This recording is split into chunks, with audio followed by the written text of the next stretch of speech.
membimbing jalannya rangkaian uji publik pada hari ini. Sebelum memulai kegiatan, marilah kita berdoa sejenak dalam hati demi kelancaran kegiatan pada hari ini. Berdoa dipersilahkan.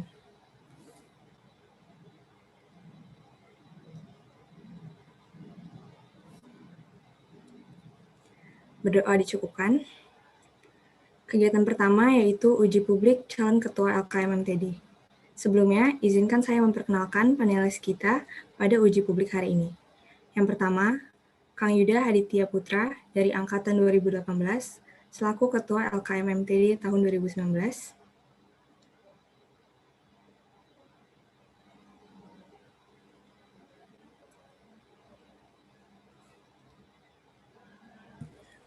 Iya, halo semuanya.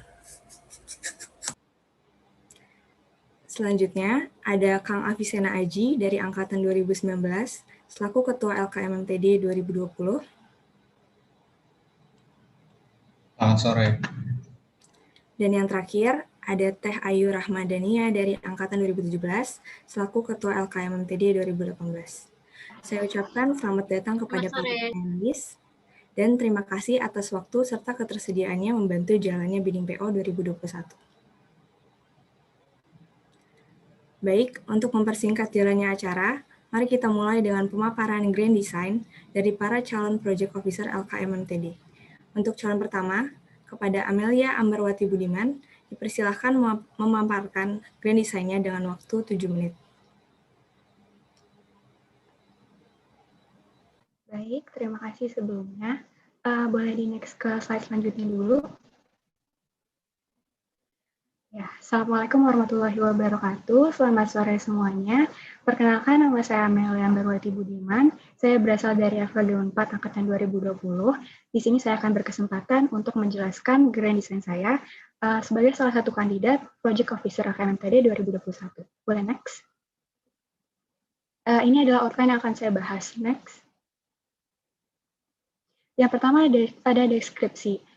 LKMMTD itu kepanjangan dari latihan kepemimpinan dan manajerial mahasiswa tingkat dasar. Di tahap ini merupakan tahap lanjutan dari kegiatan kaderisasi, di mana merupakan tahap lanjutan dari PAB, yang mana mahasiswa FKG Unpad telah berstatus sebagai KEMA. Dan ini merupakan persyaratan bagi mahasiswa yang ingin melanjutkan ke lembaga kemahasiswaan yang ada di FKG Unpad. Slide selanjutnya.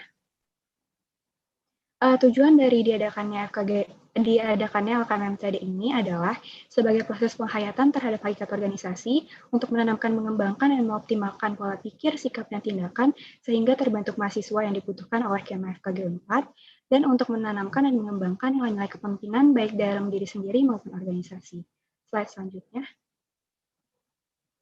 Di sini saya telah menyiapkan rangkaian acara secara online maupun offline, karena di sini kita masih belum tahu bagaimana ke depannya. Apakah kita akan...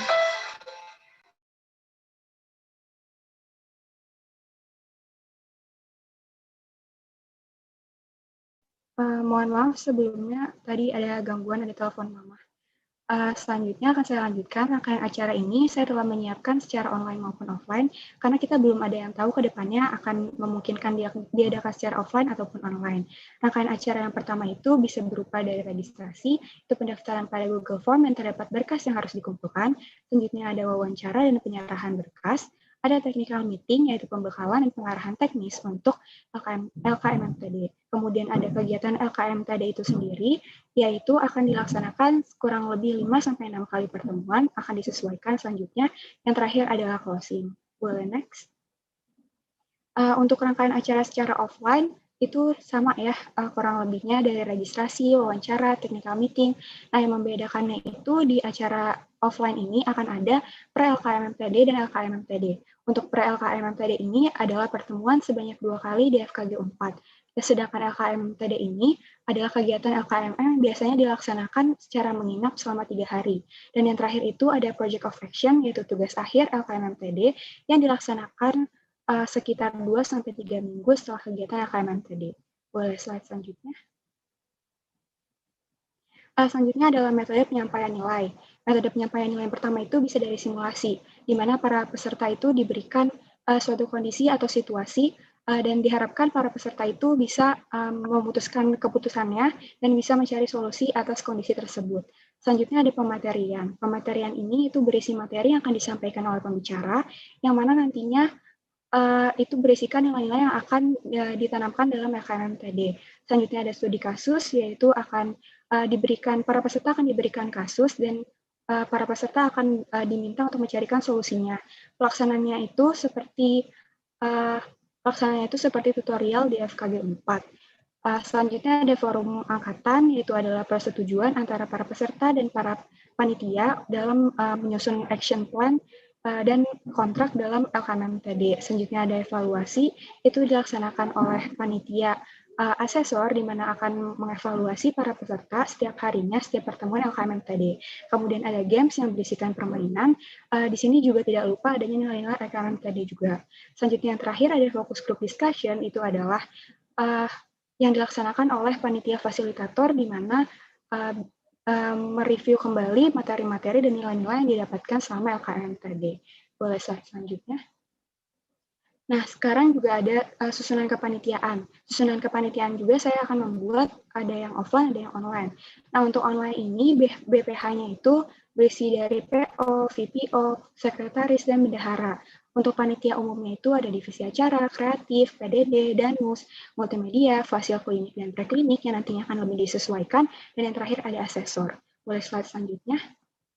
Slide selanjutnya ini merupakan susunan kepanitiaan apabila dilaksanakan secara offline. BPH-nya itu sama seperti online yang kemarin. Untuk panitia umumnya ada tambahan divisi Humper, Humas dan Perizinan, divisi Transkos, Transportasi dan Konsumsi, divisi Akomodasi, dan divisi Logistik.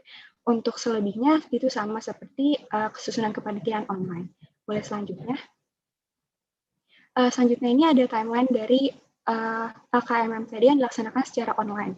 Yang pertama itu ada oprek dan staffing yang dimulai dari minggu pertama bulan April, ada penyusunan konsep dan teknis, kurang lebih bulan April sampai Agustus, lalu ada training panitia umum, terutama untuk fasil dan asesor. Ini merupakan salah satu inovasi baru yang akan saya jalankan apabila saya terpilih menjadi PO nanti.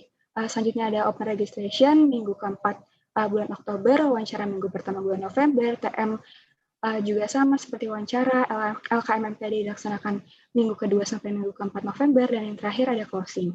Boleh selanjutnya. Selanjutnya ada timeline offline untuk oprek dan staffing sampai wawancara dan TM itu kurang lebih sama seperti yang online. Nah, yang bedanya ini tadi ada pre-LKMMTD itu di minggu ketiga Oktober kurang lebihnya, lalu ada kegiatan LKMMTD itu sendiri itu di minggu pertama, selang seminggu dari pre-LKMMTD, dan yang terakhir ada project of action. Selanjutnya ini adalah beberapa nilai-nilai LKMMTD 2020 yang nantinya di LKMMTD 2021 ini akan mengacu kepada nilai-nilai tersebut juga, tapi akan didiskusikan lebih lanjut lagi bersama panitia yang lain. Selanjutnya, ada evaluasi dan solusi. Dari evaluasi dan solusi ini, itu telah saya rangkum dari beberapa teman saya yang sudah saya tanyakan yang mengikuti LKMMTD juga. Yang pertama itu adanya kurang komunikasi, itu bisa lebih diperjelas lagi di ketentuan tugasnya, waktu istirahatnya kurang singkat dan sesuai. Selanjutnya bisa dilanjutkan lagi ke next slide mungkin. Selanjutnya ada metode dan inovasi. Di metode dan inovasi ini yang terbaru itu, saya ingin mengadakan training yang ditujukan bagi fasil dan asesor. Selain itu ada forum angkatan yang memfasilitasi peserta dan mengoptimalkan nilai-nilai. Itu bukan yang baru, tapi itu ingin saya pertahankan. Sekian yang dapat saya sampaikan, kurang lebihnya mohon maaf. Wassalamualaikum warahmatullahi wabarakatuh. Terima kasih kepada Amel yang sudah memaparkan grand design-nya. Selanjutnya kepada Safa Al-Rizky, waktu 7 menit dipersilakan. Baik, boleh di next saja. Oke, pertama-tama izinkan saya untuk menyampaikan grand design yang saya buat agar lebih ada rasa keterdekatan antara saya dan para panelis. Lebih baik ada perkenalan dulu dari saya. Kenalin, nama saya Safa Al-Rizky, biasa dipanggil Safa. Saya lahir di Bandar Lampung dengan tanggal lahir 12 Desember 2000. Itu ada alamat rumah saya di Kota Bandar Lampung. Adapun Instagram atau lain, mungkin saja setelah ini akan ada komunikasi lebih lanjut. Bisa saja mungkin ada pendekatan antara kita. Saya pendidikan Fakultas Kedokteran Gigi 2020. Baik, latar belakang. Kepemimpinan merupakan kemampuan untuk memengaruhi, mengarahkan, dan menggerakkan suatu tindakan pada kelompok maupun diri seorang dengan tujuan mencapai sesuatu yang selalu beriringan pada perkembangan zaman. Nah, seiring berkembangnya zaman, akan banyak nih tantangan-tantangan baru yang akan muncul. Kita nggak tahu, kita sekarang lagi pandemi, kita juga nggak tahu ke depannya apa yang kita hadapi. Nah, oleh karena itu, di balik perkembangan dan tantangan yang ada ini, peran kita sebagai seorang pemimpin dituntut untuk mengenal potensi pada diri masing-masing. Sehingga kita selalu siap dalam kondisi apapun. Terlebih, kondisi saat ini tidak mematahkan langkah saya untuk selalu beradaptasi dan menciptakan berbagai inovasi. Next. Nah, tujuan atau visi yang saya bawa dalam LKMPD ini untuk memberi bekal kepada setiap KMA FG Unpad yang ingin mengeksplor dirinya dalam menciptakan, mengembangkan, dan mewujudkan bakat kepemimpinan, membentuk karakter, minat organisasi, serta kepedulian terhadap lingkungan, dan menjadi generasi muda FG Unpad yang tidak hanya menguasai ilmu pengetahuan, namun juga soft skill yang terlatih, sehingga pada akhirnya dapat menjadi lulusan yang bermutu dan berdaya saing tinggi. Nah, adapun output yang diharapkan didapat oleh para peserta maupun para kepanitiaan yang ikut terlibat. Yang pertama, mampu mengenal potensi dalam diri, lalu muncul rasa keinginan untuk aktif berkontribusi dalam berorganisasi, lalu dapat menjadi pemimpin yang baik dalam diri sendiri maupun orang lain. Selanjutnya, mampu mengimplementasikan materi-materi yang diberikan untuk di perkuliahan maupun luar perkuliahan, termasuk berorganisasi. Selanjutnya, untuk melatih soft skill, lalu menjadi generasi yang selalu mampu survive dalam lingkungan, kondisi, dan situasi dimanapun ia berada. Next. Adapun sasaran untuk kegiatan LKMPD ini seluruh KMA FG Unpad tingkat 1 dan tingkat 2. Dalam menunjang pemberhasilan visi saya, adapun metode yang akan saya jalankan atau misi-misinya. Yang pertama adanya narasumber-narasumber yang berkompeten di bidang materi yang akan disampaikan. Lalu penyampaian materi yang dominan terhadap studi kasus atau simulasi, sehingga munculnya interaktif antar peserta di dalam kegiatan. Lalu akan dibentuknya kelompok kecil antar peserta dan didampingi oleh peserta fasilitator dan asesor setiap kelompoknya. Lalu akan ada tugas dan aksi sosial untuk para peserta seputar materi kepemimpinan, kemampuan diri, dan sebagainya yang bertujuan untuk melatih manajemen waktu, melihat pemahaman terhadap esensi yang didapatkan, dan sebagai penilaian terhadap peserta. Lalu di ujung ada sertifikat sebagai bukti kelulusan peserta yang digunakan sebagai persyaratan pendaftaran lembaga kemahasiswaan yang ada di FG Unpad. Next. Adapun inovasi yang saya bawa, ini berdasarkan pengalaman yang sudah saya jalani, yaitu akan adanya studi kasus setiap di hari awal hari kegiatan. Hal ini diharapkan untuk men-trigger para peserta agar menjadi interaktif selama berjalan di rangkaian acara hingga berakhir. Lalu ada narasumber di luar internal fakultas dan universitas. Hal ini diberikan kepada tokoh-tokoh masyarakat yang bertujuan untuk memunculkan rasa inspirasi yang sangat tinggi kepada para peserta, karena akan dirasa insight yang didapat mereka ketika mengikuti LKMPD itu benar-benar berguna hingga menjadi seorang yang profesional di suatu bidang. Next. Adapun kepanitiaan yang saya susun, terutama ingin saya tegaskan dulu, hal ini akan banyak improvisasi nantinya. Tetap akan melihat kondisi dan keadaan dan kebutuhan yang nantinya akan dilihat. Ada BPH, divisi acara, lalu ada divisi dana usaha, ada divisi multimedia, ada divisi kreatif, ada panitia khusus, ada divisi PDD. Next.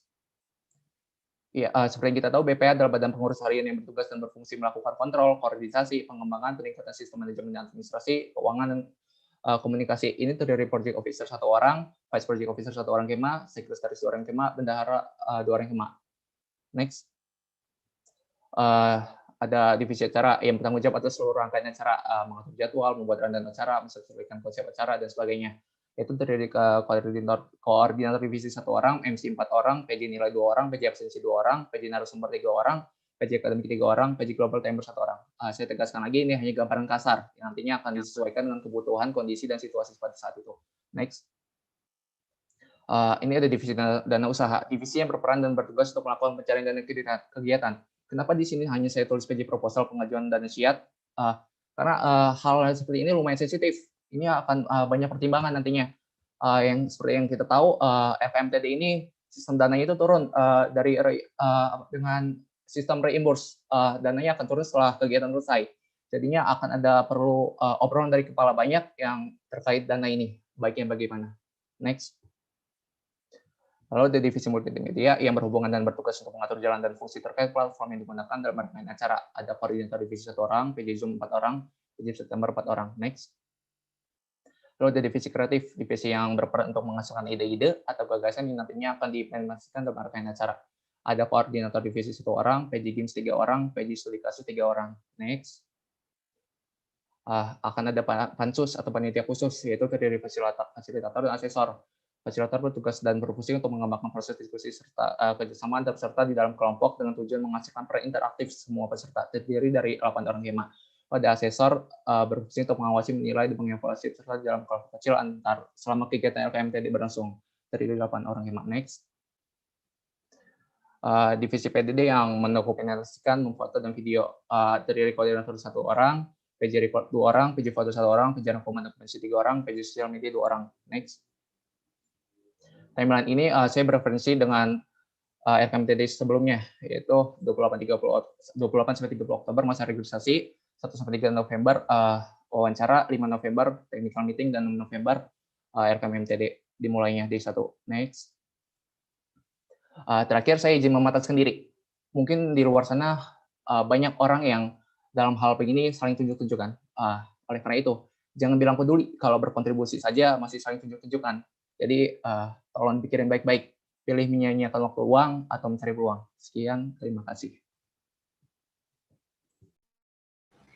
Terima kasih kepada Safa yang sudah memaparkan grand design-nya. Terakhir kepada Ihsan Permadi, waktu 7 menit dipersilahkan. Oke, Assalamualaikum warahmatullahi wabarakatuh. Terima kasih kepada panitia yang telah memberikan waktunya kepada saya. Perkenalkan, nama saya Muhammad Ihsan Permadi, mahasiswa FKG Unpad tahun 2020, yang mengajukan diri sebagai calon project officer LKMMTD 2021. Saya akan memaparkan grand design yang telah saya buat untuk acara LKMMTD 2021 ini. Boleh selanjutnya? Oke, yang pertama saya akan menjelaskan apa itu LKMMTD. LKMMTD merupakan latihan kepemimpinan dan manajerial mahasiswa tingkat dasar yang merupakan kegiatan latihan dasar yang ditujukan untuk mahasiswa FKG Unpad dalam mewujudkan sekaligus mengembangkan bakat tiap individunya terutama dalam hal kepemimpinan, minat, dalam berorganisasi, dan kepeduliannya terhadap lingkungan FKG Unpad. Wait, next.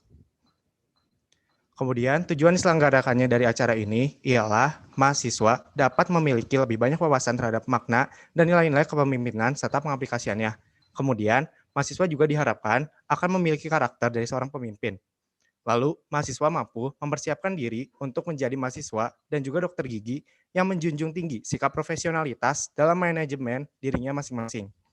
Selain itu, tujuan utama dari acara ini ialah untuk mempersiapkan dan lebih mengoptimalkan kader-kader dari Kema FKG Unpad yang mampu memberikan kontribusi aktif, khususnya dalam bidang organisasi.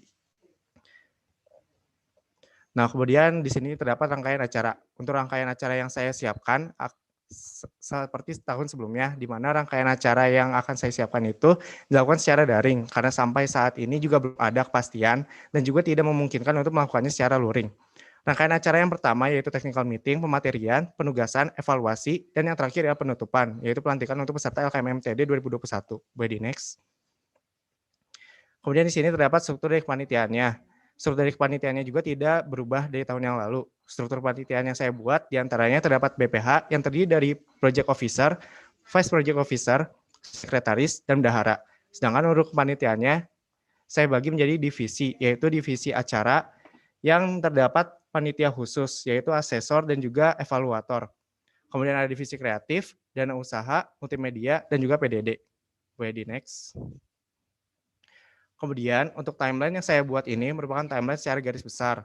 Untuk waktu dari masing-masing timeline-nya, saya akan meninjaunya lagi, di mana masih ada beberapa pertimbangan yang masih saya pikirkan. Nah, untuk yang pertama, saya akan mengadakan oprek untuk kepanitiaannya, yang terdiri dari pengisian formulir dan juga melengkapi pemberkasan. Kemudian, setelah pemberkasan, saya akan langsung melakukan pengelompokan atau plotting, serta pengumuman panitia yang terpilih untuk di divisinya masing-masing. Kemudian sesudah oprek dilaksanakan, saya akan melakukan pencerdasan atau pendapat kerja agar dapat menyamakan persepsi dari masing-masing anggotanya, serta meminimalisir terjadinya miskomunikasi antar panitia, sehingga anggota kepanitiaan pun dapat menjalani tugasnya dengan lebih lancar. Kemudian setelah tahap persiapan yang dilakukan oleh panitia, timeline selanjutnya yaitu mengadakan wawancara dan juga registrasi kepada pesertanya, yang dilanjuti oleh technical meeting. Dan setelah technical meeting tersebut, timeline akan dilanjutkan dengan acara utama dari LKMMTD 2021, yaitu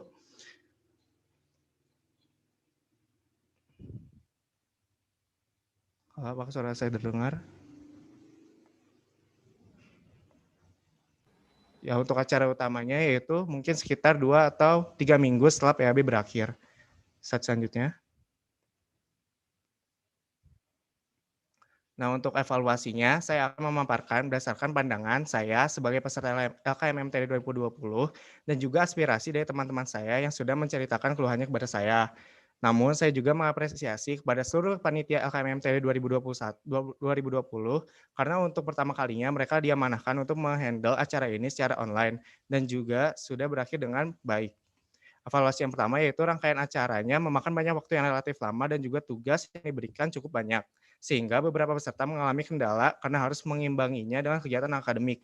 Solusi dari saya perihal dari hal tersebut ialah dengan mengonfirmasi lagi untuk menyesuaikan jadwal akademik dari panitia dan juga peserta dengan jadwal acara yang direncanakan. Selain itu juga saya akan melakukan pencerdasan kepada panitia berikut dengan pemaparan progresnya serta menampung semua aspirasi dari masing-masing rekan panitia agar ikut menyamakan persepsi untuk menyelesaikan secara bersama perihal masalah tersebut. Kemudian untuk evaluasinya lagi, dalam menentukan kesepakatan bersama antar panitia dan peserta, memakan waktu yang lama khususnya dalam membahas kontrak bagi para peserta.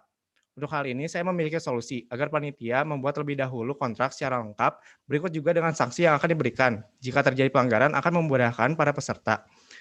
Dan juga menganggap kontrak berikut dengan sanksinya sebagai patokan. Kemudian, bila peserta keberatan, peserta dapat mengubah kontrak tersebut dengan alasan dan juga pertimbangan yang sepadan dari kontrak sebelumnya, selama kontrak tersebut masih belum disetujui oleh panitia dan peserta. Kemudian, inovasi yang saya tawarkan ialah memperbanyak persoalan studi kasus yang mencakup nilai dari pematerian yang telah diberikan. Tugas studi kasus ini akan saya berikan untuk melatih peserta dalam menghadapi persoalan yang mungkin akan mereka hadapi ke depannya, baik dalam keorganisasian, kepanitiaan, maupun hal lainnya. Penugasan studi kasus ini akan dijadikan sebagai sebuah tugas kelompok maupun individu yang harus mereka selesaikan dengan lama pengerjaan, yaitu setelah pertemuan acara selanjutnya. Ready next. Saya Sam Permadi, calon Project Officer LKMMTD 2021. Sekian pemaparan gagasan dari saya. Terima kasih. Terima kasih para calon atas pemaparannya. Selanjutnya, saya persilahkan Akang Teteh panelis untuk memberikan pertanyaan atau menanggapi Grand Design calon PO LKMMTD. Dan diberi waktu 1 menit untuk 1 pertanyaan dan 2 menit waktu untuk calon menjawab. Persilahkan Akang dan Teteh bisa langsung on mic.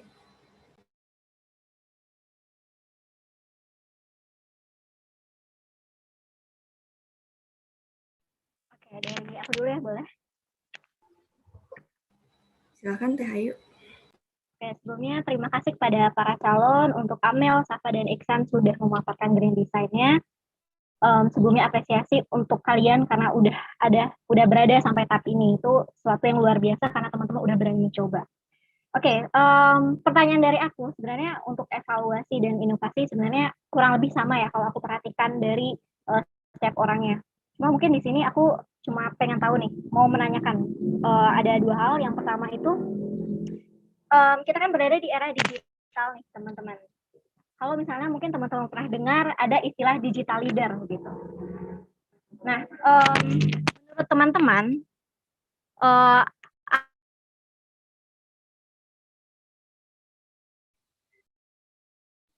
Ayu, punten termute suaranya. Oh ya, mohon maaf. Dari tadi berarti belum ini ya, belum ada suaranya.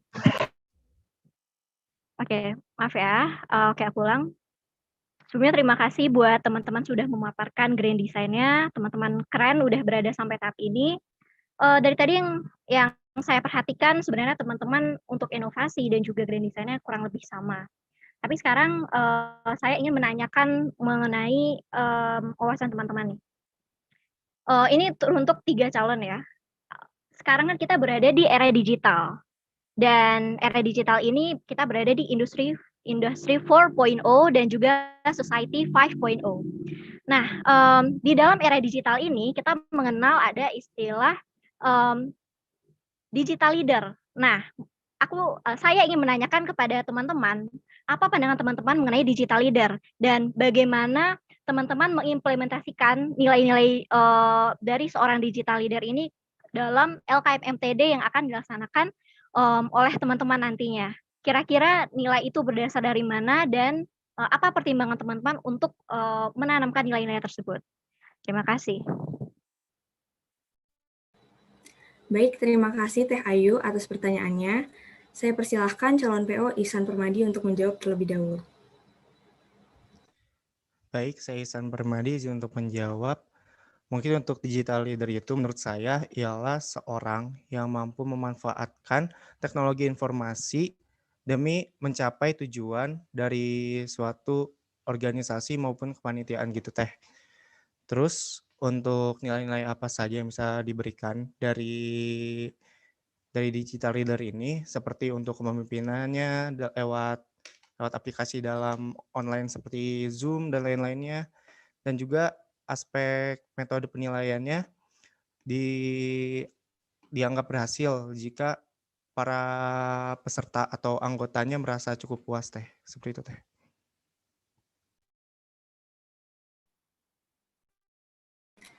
Selanjutnya, saya persilahkan Safa Al-Rizky untuk menjawab pertanyaannya. Ya, baik.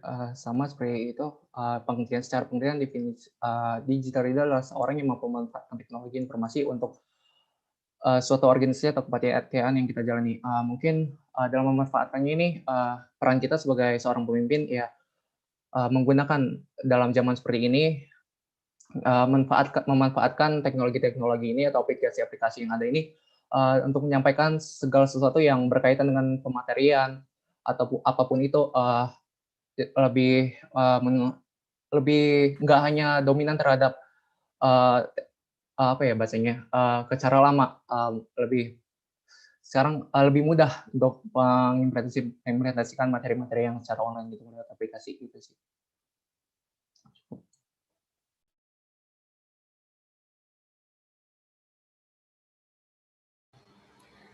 Diingatkan kembali kepada para calon, diberi waktu 2 menit untuk menjawab. Selanjutnya, Amelia Amberwati, waktu 2 menit dipersilahkan. Baik, terima kasih atas Teh Ayu pertanyaannya. Saya akan menjawab. Digital leader menurut saya itu, digital leader sendiri itu bukan orang yang bisa pemrograman atau bukan orang yang jago dalam digital itu, tapi melainkan digital leader itu orang yang bisa beradaptasi sama iptek, orang yang bisa memanfaatkan iptek dengan bijak demi mencapai suatu tujuan yang telah dia tetapkan itu. Nah, kalau untuk implementasinya ke LKMMTD ini, itu bisa kan itu udah menggunakan suatu iptek juga ya, karena ini juga online. Lalu selain itu bisa memberikan tugas-tugas yang bisa diekspos. Terima kasih. Terima kasih. Pemanfaatan teknologi, tapi bagaimana sebenarnya digital leader ini punya tugas utama untuk membawa nuansa atau suasana kepemimpinan LKMM ini menjadi outputnya nanti adalah pesertanya nanti bisa beradaptasi. Jadi kurang lebih nilai-nilai sebenarnya yang bisa diterapkan itu diantaranya itu adalah nilai inovatif. Jadi dalam era digital ini nilai yang penting itu inovatif, kemudian relevan, kemudian terkoneksi. Kita bisa menggunakan jangkauan, kita bisa menggunakan relasi yang cukup luas dengan keadaan atau di era digital seperti ini.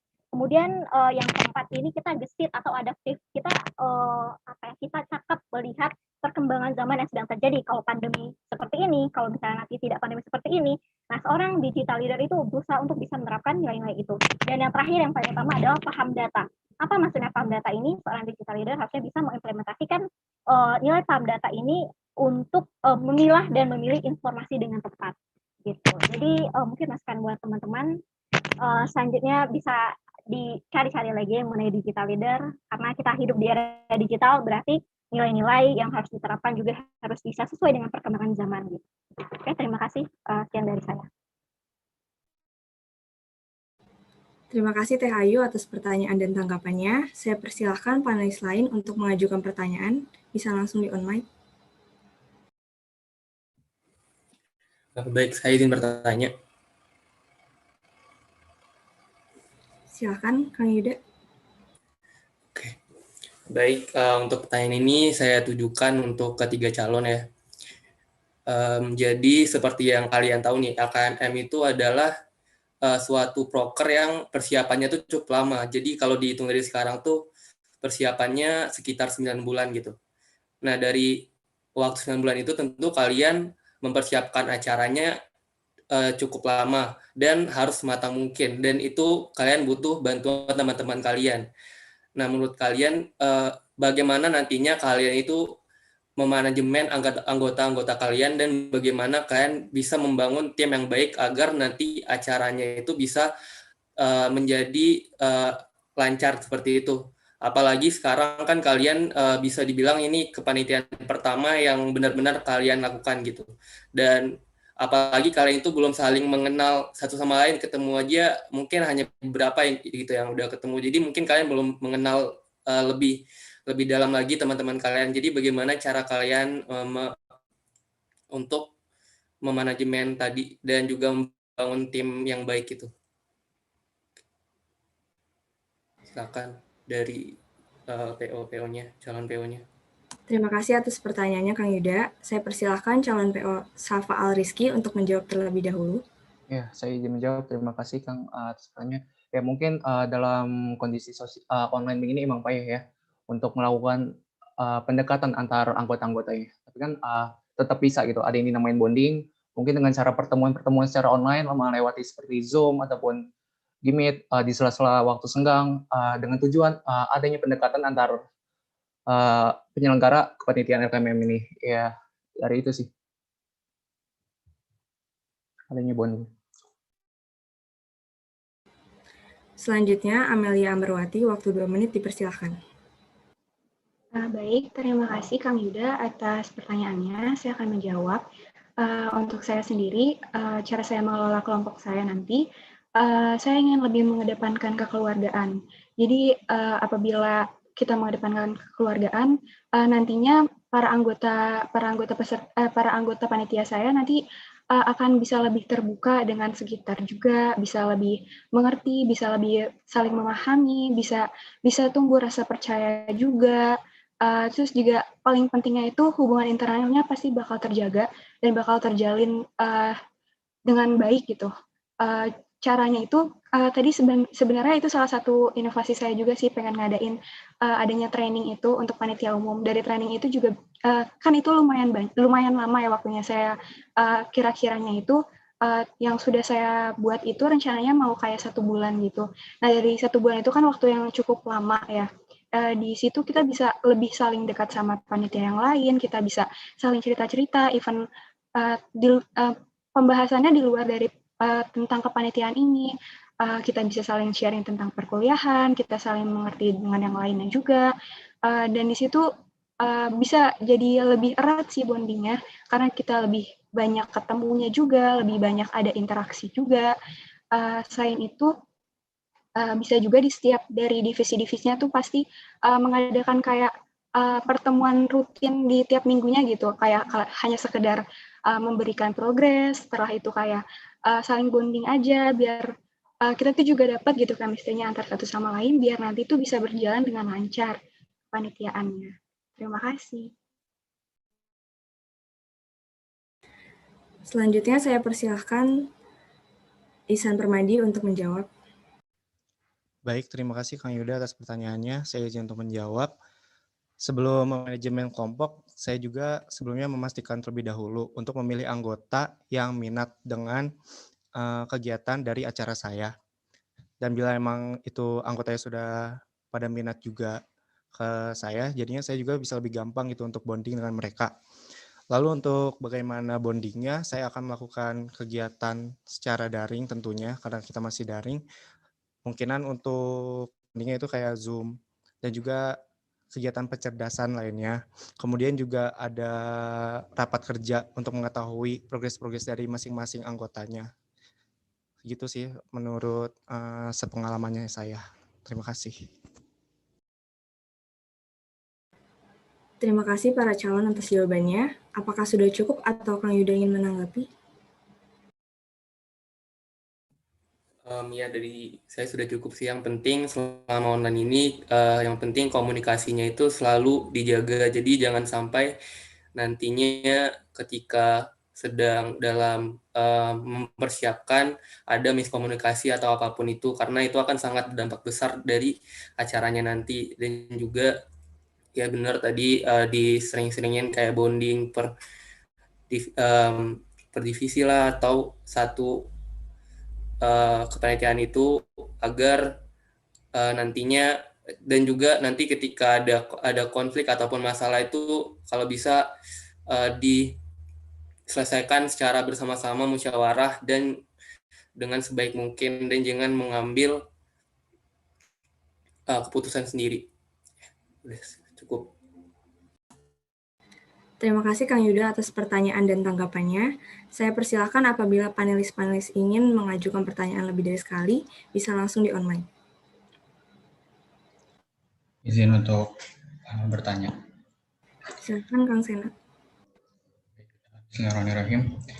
Selamat sore untuk teman-teman semua. Dari saya ada satu pertanyaan yang ingin ditanyakan untuk seluruh para calon, di mana nantinya di sini teman-teman semua dalam menyusun rangkaian acara ataupun menyusun kegiatan LKMMTD ini pastinya nanti akan berujung pada sebuah branding atau sebuah penawaran atau juga sebuah pengajakan dengan cara yang baik. Pertanyaannya adalah bagaimana dari kalian sendiri atau pandangan kalian sendiri untuk kedepannya, konsep apa pada branding yang ingin kalian bawa sehingga nantinya peserta yang ikut itu mencapai dari kategori keberhasilan program kerja ini dan juga memenuhi di mana para peserta itu mengikuti dengan nilai-nilai willing atau nilai ketersediaan secara sepenuh hati, bukan atas asas keterpaksaan. Seperti itu pertanyaannya, disilakan untuk dikembalikan. Terima kasih atas pertanyaannya. Diingatkan kembali kepada para calon, diberi waktu 2 menit untuk menjawab. Saya persilahkan calon PO Amelia Ambarwati untuk menjawab terlebih dahulu. Baik, terima kasih Kang Sena atas pertanyaannya. Saya akan menanggapinya. Untuk saya sendiri, saya akan membawa konsep LKMMTD ini yang pastinya ingin lebih improve daripada tahun sebelumnya, ingin menjadi lebih baik lagi. Kalau dari saya sendiri yang baru saya terpikirkan itu, saya ingin konsepnya itu outputnya biar supaya pesertanya itu bisa punya integritas di saat dia nanti kalau udah keluar ke LKMM dan dia bisa beradaptasi di organisasi ataupun kepanitiaan yang dia ikuti. Selain itu, saya juga mau menanamkan nilai-nilai yang ada dari tahun-tahun sebelumnya juga. Saya ingin berkaca dari tahun-tahun sebelumnya, dan juga nanti akan didiskusikan kembali dengan pihak dari PAB, karena LKMMTD itu juga kan merupakan tahap lanjutan dari PAB itu sendiri.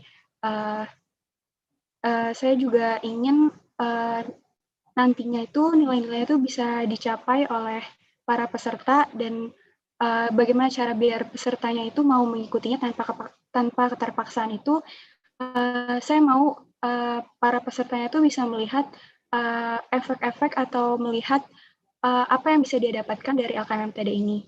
Dari panitianya sendiri seharusnya bisa menunjukkan bahwa LKMMTD ini bisa sangat bermanfaat bagi para pesertanya. Sekian, terima kasih. Selanjutnya, saya persilahkan Ihsan Permadi untuk menjawab. Baik, terima kasih untuk pertanyaannya dari Kang Sena. Saya izin untuk menjawab. Mungkin untuk branding dari saya itu ingin buat para pesertanya mampu untuk mengaplikasikan dari materi-materi yang ada di LKMMTD dan kemudian dapat menjadi masuk gitu ke minatnya untuk menjadi organisasi ataupun di kepanitiaan. Kemudian agar mereka tidak memiliki keterpaksaan, saya rasa saya akan memberikan beberapa benefit terlebih dahulu jika mereka ingin ikut LKMMTD dan juga apa benefit dari kepanitiaan maupun keorganisasian agar para pesertanya juga lebih sukarela gitu untuk mengikuti kegiatan LKMMTD tersebut. Terima kasih. Sekian dari saya.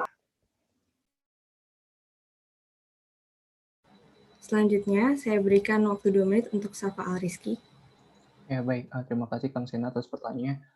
Pertama, saya akan menjawab output apa yang nantinya diharapkan untuk peserta yang didapatkan nantinya. Seperti yang sudah saya jelaskan juga pada grand design saya tadi, yaitu para peserta mampu mengenal potensi dalam diri, munculnya rasa ingin aktif berkontribusi dalam berorganisasi, dapat menjadi pemimpin yang baik dalam diri sendiri maupun orang lain, mampu mengimplementasikan materi-materi yang diberikan untuk di perkuliahan maupun luar perkuliahan, lalu menjadi generasi yang mampu survive dalam keadaan dan kondisi apapun. Lalu bagaimana cara saya membranding LKMMTD ini agar tidak ada keterpaksaan untuk peserta ikut ini? Mungkin dengan caranya adanya bukti para panitia yang terlibat, bagaimana efektivitasnya setelah mereka mengikuti LKMMTD ini, adanya pendekatan antar panitia dengan peserta, para calon peserta. Terus salah satu inovasi saya juga yang saya bawa tadi adanya narasumber dari luar internal FAG maupun internal universitas. Nah, hal ini diharapkan untuk memunculkan rasa keinginan tinggi karena dirasa sesuai oleh peserta, skill yang didapatkan mengikuti LKMTD ini benar-benar nyata hingga menjadi orang yang profesional di suatu bidang nantinya. Cukup, terima kasih. Terima kasih para calon atas jawabannya. Apakah sudah cukup atau Kang Sena ingin menanggapi? Izin untuk menanggapi. Silakan. Baik, jadi mungkin ingin merecall lagi. Jadi untuk pertanyaan tadi, kenapa dilontarkan? Karena harapannya dari teman-teman semua yang sekarang sudah menjadi calon ini punya persiapan lebih matang, sehingga nantinya ada hasil nyata di mana dari hasil branding kalian atau konsep branding kalian, teman-teman yang nantinya memang ditujukan untuk menjadi peserta ini tertarik untuk mengikuti dengan rasa sepenuh hati, dan juga kuantitas dari peserta yang mengikuti telah mencapai atau baiknya melebihi dari indikator ketercapaian dari program kerja yang ada. Nah, ini untuk ini teman-teman semua sebenarnya bisa mengambil evaluasinya mungkin dari kegiatan yang kemarin, itu seperti apa, mungkin dari perspektif teman-teman sendiri dengan teman-teman di angkatannya terhadap mungkin branding dari pelaksanaan program kerja LKMM tahun kemarin. Jadi seperti itu harapannya, mungkin nanti teman-teman bisa lebih menginovasi lagi sehingga ada hasil yang efektif dan juga hasil yang lebih nyata ke depannya seperti apa. Mungkin itu, terima kasih. Baik, terima kasih Kang Sena atas pertanyaan dan tanggapannya. Saya persilakan apabila panelis masih memiliki pertanyaan bisa langsung di on mic.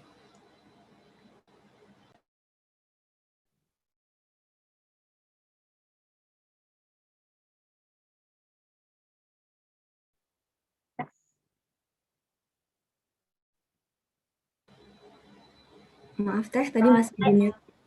Oke, boleh mengajukan satu pertanyaan lagi? Silakan Teh Ayu. Oke, sebelumnya terima kasih untuk kesempatannya. Saya izin bertanya satu pertanyaan lagi.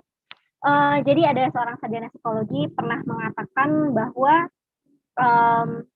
rata-rata latihan kepemimpinan yang diajarkan atau yang diimplementasikan dalam masa orientasi mahasiswa gitu ya, salah satunya LKMM ini, biasanya lebih menekankan pada titik beratnya adalah pembentukan leader dan agak sedikit menyampingkan peran dari followers gitu.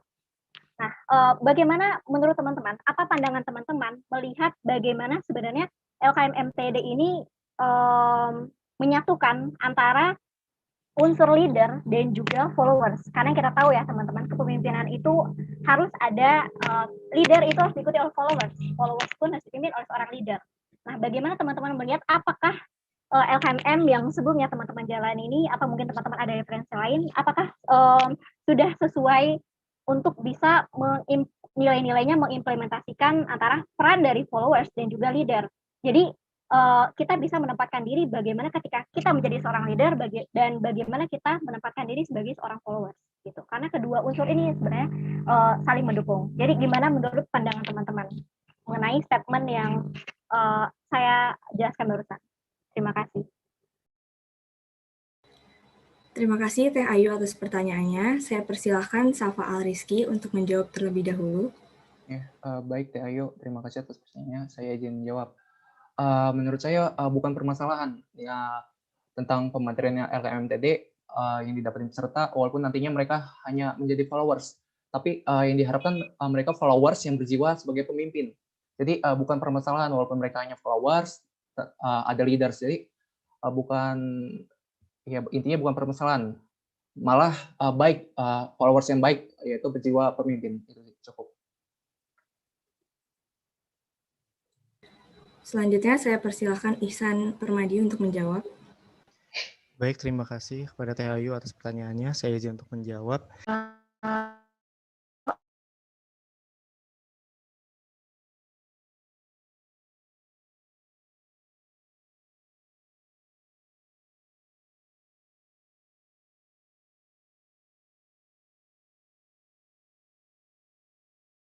Jadi followers itu tuh nggak sangat tidak bermasalah, karena jadi followers itu bisa menunjukkan bahwa dia juga bisa jadi leader, mungkin bukan di satu organisasi ini. Mungkin emang nanti kalaupun dia di suatu organisasi yang akan jadi leader hanya satu orang, tapi selain itu walaupun dia telah mengikuti latihan kepemimpinan ini dan dia akhirnya akan menjadi followers, paling kecilnya aja dia itu bisa menjadi leader dalam dirinya dia sendiri.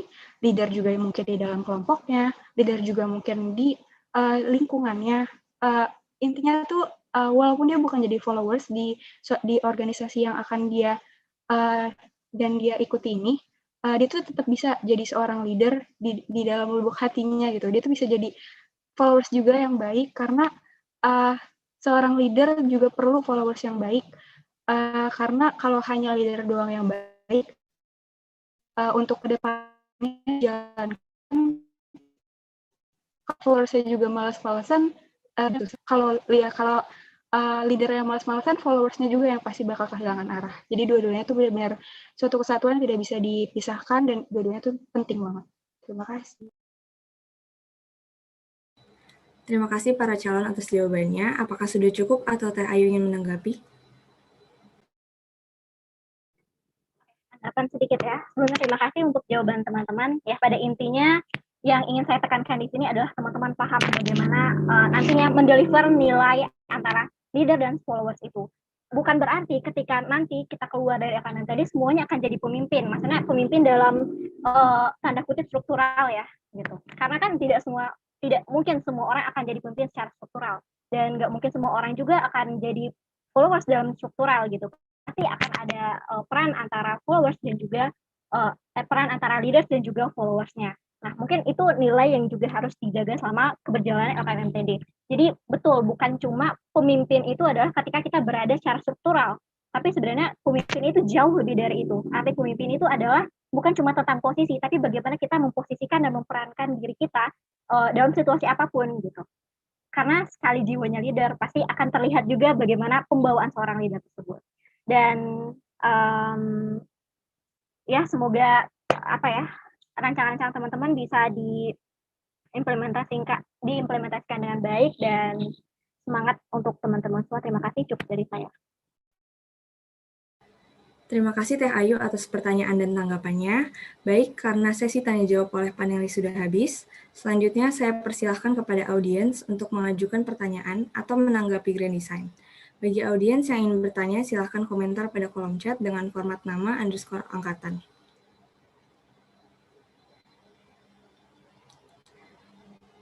Silahkan untuk Teh Risna, bisa langsung di on-mic. Risa dulu aja nggak apa, aku kedua. Silahkan untuk Teh Risa angkatan 2019, bisa langsung di on-mic. Punten Teh Risna, makasih Teh. Sebelumnya, Assalamualaikum warahmatullahi wabarakatuh. Terima kasih banyak teman-teman udah mempersilahkan aku.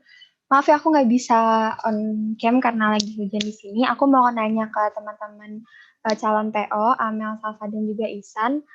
Melihat jumlah peserta LKMM di tahun kemarin itu kan cukup sedikit ya, sekitar 60 orang. Dan kebutuhan panitia ke depannya mungkin akan cukup banyak gitu.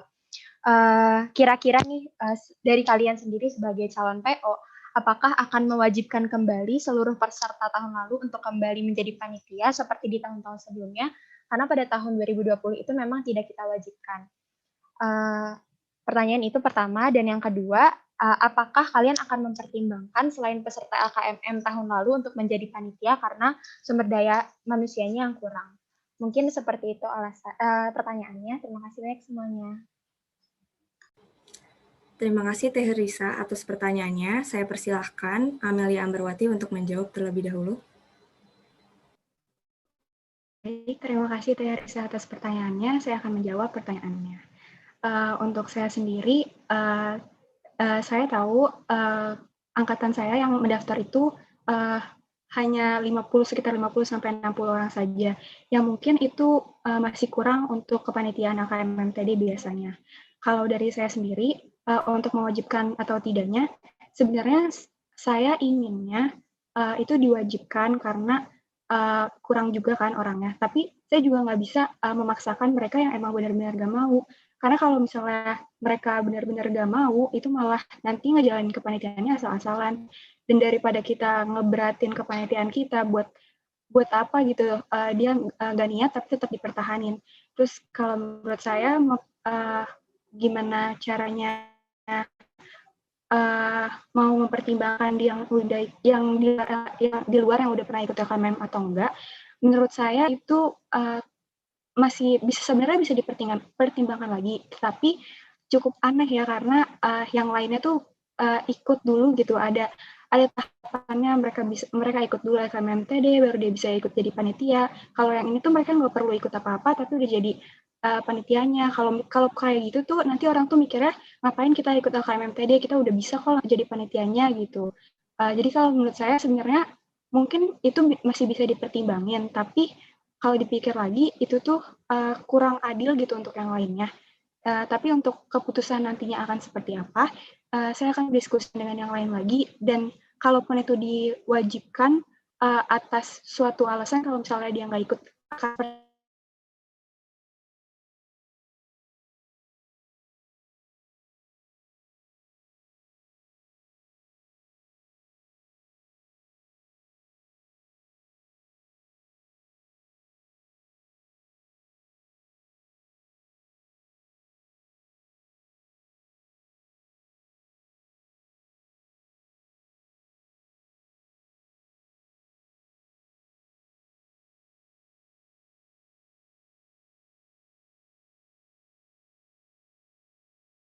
Baik, selanjutnya saya persilahkan Safa Al-Rizky untuk menjawab.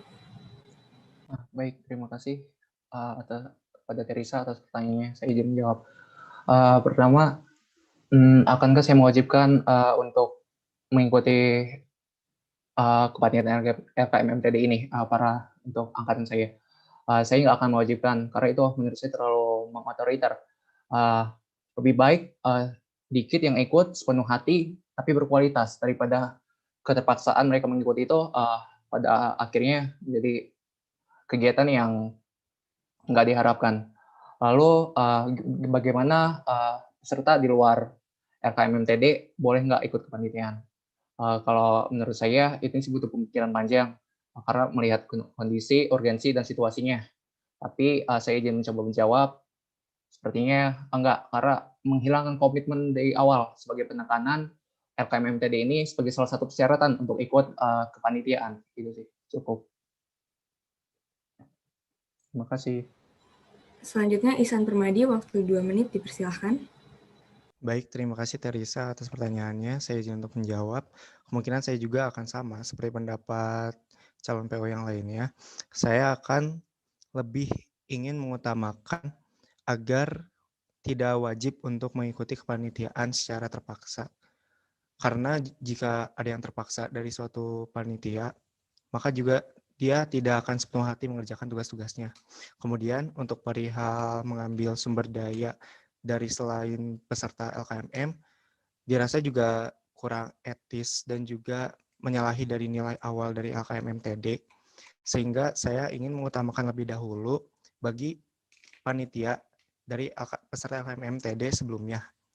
Kemudian jika memang diperlukan karena keterbatasan anggota untuk panitianya, saya akan juga berpikir realistis saya juga sekiranya akan mengambil dari selain peserta LKMMTD 2020, namun dengan berbagai pertimbangan dan juga urgensinya. Terima kasih, sekian dari saya, Teh. Terima kasih para calon atas jawabannya. Apakah sudah cukup atau Teh Risa ingin menanggapi? Sudah cukup kok. Terima kasih banyak ya teman-teman sudah menjawab. Aku jujur senang untuk dari jawaban-jawaban kalian juga selain mempertimbangkan kebutuhan dan kewajiban kalian, kalian juga mempertimbangkan kenyamanan dan kesediaan teman-teman yang lain juga gitu nanti ya sebagai panitia. Nah sebenarnya dari hal ini mungkin aku menitipkan aja sih dengan keterbatasan yang kalian punya nantinya sebenarnya bukan soal kuantitas untuk membentuk kualitas gitu. Sekalipun misalnya SDM kalian sedikit, kalian tetap bisa kok untuk bikin suatu kegiatan yang kualitasnya bahkan lebih baik daripada tahun lalu gitu. Gimana kalian bisa menyusunnya aja ke depannya gitu. Semangat ya semuanya, terima kasih banyak. Terima kasih Teh Risa atas pertanyaannya. Selanjutnya saya persilahkan Teh Risna dari Angkatan 2017 bisa langsung di-on mic. Oke, thank you. Suaraku berisik nggak? Soalnya lagi hujan deras di sini. Aman ya? Dengar jelas, Teh. Oke, thank you.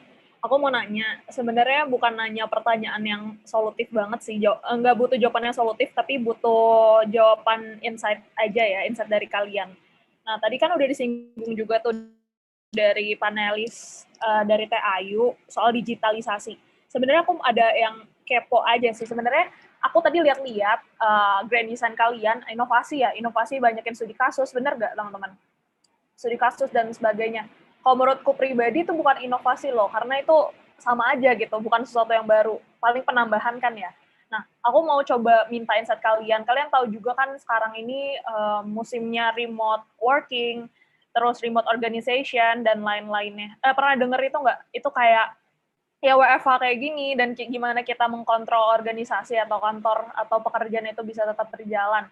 Nah, dari teman-teman di sini, kira-kira udah ada kebayang nggak sih sebenarnya inovasi itu ke arah sana? Karena adaptasi itu bukan hanya sekedar ini ya, bukan sekedar kayak bedain metode dengan nilai yang sama, tapi mungkin teman-teman bisa nambahin nilai-nilai baru, nilai-nilai yang memang bisa beradaptasi di pandemi ini, di masa-masa yang mendatang, yang digital banget lah.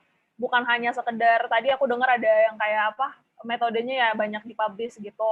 Aku kepo aja sih, kayak dari teman-teman ada nggak sih ke arah sana, karena aku mikirnya kalau misalkan nilainya sama, cuma beda metode, menurut aku hasilnya bakal sama aja sih. Hasil dari LKMMTD-nya ya, output-nya. Thank you. Terima kasih Teh atas pertanyaannya. Saya persilahkan Safa Al-Rizky untuk menjawab terlebih dahulu.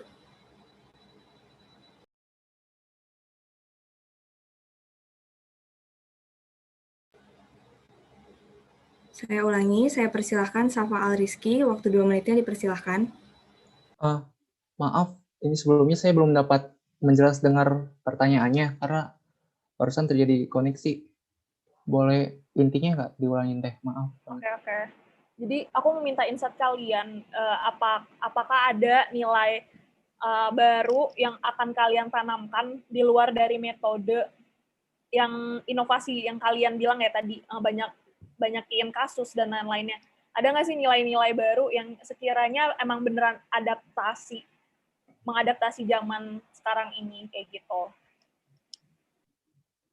Baik. Terima kasih Teresa atas pertanyaannya. Saya izin menjawab. Ada nggak sih metode baru yang harus diterapin untuk yang berbeda intinya kan? Untuk ini saya belum kepikiran. Cuman saya izin menjawab ya. Menurut saya hal-hal yang studi kasus yang sebelumnya ini kan emang saya pribadi mengalaminya yang pada kami sebelumnya itu hal-hal yang benar-benar membuat interaktif gitu, benar-benar yang membuat itu semangat. Karena itu ini saya masukin sebagai inovasi saya agar selalu ada pada saat kegiatan LKMTD di awal harinya, di setiap hari awal kegiatannya. Cuman untuk metode yang berbeda, saya belum terlalu harus ada pemikiran lebih lanjut menurut saya. Terima kasih. Selanjutnya, saya persilakan Ihsan Permadi untuk menjawab. Baik, terima kasih Teh Risna atas pertanyaannya. Saya izin untuk menjawab. Kemungkinan untuk seperti konsep dari remote working juga sudah ditanamkan gitu di PAB tahunan kami dan juga LKMM tahunan kami juga. Seperti melakukan kegiatan tugas secara bersama-sama walaupun secara online dan juga virtual dengan virtual seperti midnight talking tersebut. Sekiranya untuk konsep yang baru, kemungkinan dari saya juga masih saya pikirkan. Untuk saat ini masih belum ada Teh. Terima kasih.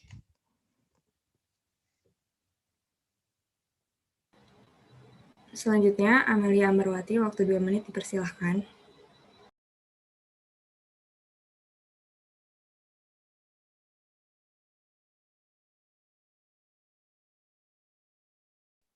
Sebelumnya apakah suara saya putus-putus ya? Karena lagi ada gangguan jaringan, mohon maaf. Sudah terdengar, Mel. Oh, ya. Terima kasih Teh Risna atas pertanyaannya. Saya akan mencoba untuk menjawab. Untuk inovasi di era digitalisasi ini, mengenai LKMM ini, sebenarnya kan kemarin juga LKMM ini tuh telah dilaksanakan secara online ya. Jadi mungkin kita bisa mengambil nilai-nilai dari itu juga. Tapi selain dari itu, kalau untuk konsep yang benar-benar baru banget gitu, yang beda dari tahun sebelumnya, mungkin saya masih belum kepikiran ya. Tapi untuk nilai-nilai yang bisa ditanamkannya lagi tuh bisa seperti lebih beradaptasi sama era digital ini. Mungkin juga bisa yang tadi juga saya sudah jelaskan, bisa berupa tugas-tugas juga, terus juga adanya yang ikatan antara seperti bonding, seperti jadi kayak bonding antara panitia dan peserta, seperti kayak yang midnight talk juga, terus juga sepertinya sih kalau untuk inovasi yang sangat baru ini masih belum kepikiran. Tetapi kalau nilai-nilainya yang bisa disampaikan lagi tuh masih bisa banyak ya. Mungkin untuk dari saya seperti itu. Terima kasih. Terima kasih para calon atas jawabannya. Apakah sudah cukup atau Teh Risna ingin menanggapi? Oke, thank you. Aku tanggapi dikit ya. Jadi aku mau, sebenarnya bukan kayak nanya harus dijawab sekarang sih, mau pengen kalian bisa berpikir ke arah sana, karena lihat deh dunia luar ini bahkan kayaknya udah lebih jauh 1000 kali lebih maju daripada, kalau menurutku ya, nilai LKMM yang ada di tahun lalu. Jadi kayak saat aku LKMM sama tahun kalian kemarin mungkin pasti berbeda. Nah, aku pengen banget sih ke depannya FAG Unpad itu benar-benar berkembang dalam banyak hal, dan dimulainya itu dari LKMM. Jadi menurut aku kok kalian bisa tolong pikirin lagi untuk nilai-nilai ini, metode mungkin bisa sama, bisa enggak, cuma nilai-nilai kayak tadi, kayak remote working dan lain-lainnya yang kayak bisa nggak sih FAG Unpad ini nggak istilahnya kolot gitu ya, nggak cuman kayak leader gitu aja. Nah, itu aja sih ya dari aku. Thank you ya semuanya udah mau jawab. Sukses terus. Baik, terima kasih Teh Risna atas pertanyaan dan tanggapannya. Selanjutnya saya persilakan kepada Teh Silvi angkatan 2018 untuk mengajukan pertanyaan. Ya, sebelumnya suara aku putus-putus nggak ya? Terdengar jelas, Teh. Oke. Mungkin bisa dijawab singkat padat jelas aja ya sama teman-teman calon PO. Yang pertama sebenarnya aku pengen teman-teman dan teteh sekalian untuk menjadi PO LKMM itu benar tadi persiapannya sangat banyak gitu. Nah, bagaimana sih nanti aku pengen tahu sih cara kalian untuk bisa mengatur waktu gitu dengan baik, gimana dengan kewajiban kan kalian juga nantinya sebagai PO itu tidak hilang-hilangan gitu. Apa ya, kalian sangat dibutuhkan lah oleh anak-anak kalian sendiri nantinya. Mungkin bisa dijawab dengan singkat, jelas dan padat ya oleh teman-teman. Makasih. Terima kasih atas pertanyaannya Teh Silvi. Saya persilahkan Amelia Ambarwati waktu 2 menit untuk menjawab. Baik, terima kasih Teh Silvi atas pertanyaannya. Untuk saya sendiri, bagaimana cara untuk membagi waktu, saya akan menentukan skala prioritas dan juga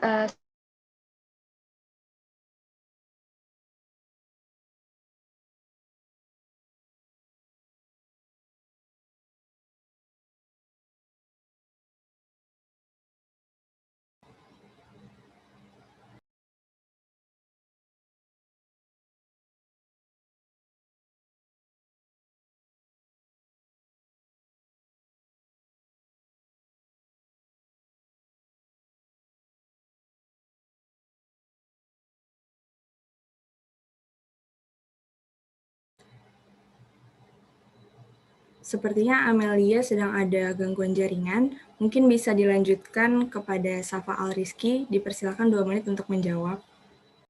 Ya, sudah sebelumnya saya mengucapkan terima kasih dulu kepada Teh Sylvia atas pertanyaannya. Saya izin menjawab.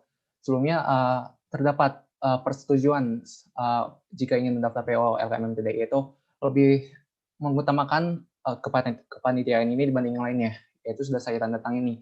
Jadi ya mau nggak mau saya harus tetap memfokuskan kegiatan ini terlebih dahulu tanpa menyampingkan kepentingan saya, tugas saya di BEM. Namun hanya saja ya skala prioritas saya di nomor 1 kan untuk LKMTD sementara ini. Namun kan dalam kondisi online ini ya kita bisa lah multitasking gitu. Jadi bukan suatu permasalahan yang harus dipertimbangkan itu. Itu masih bisa diatasi. Cukup, terima kasih. Selanjutnya, silakan Ihsan Permadi, waktu 2 menit dipersilahkan. Terima kasih Teh Sylvia atas pertanyaannya. Saya izin untuk menjawab. Jadi sebelum saya untuk mendaftar jadi calon PO juga saya sudah komitmen gitu dari diri saya sendiri. Jika saya nanti terpilih menjadi PO, saya juga harus mampu bisa membagi waktu saya dengan kegiatan kepanitiaan lainnya maupun di kegiatan BEM itu sendiri. Seperti itu Teh. Terima kasih.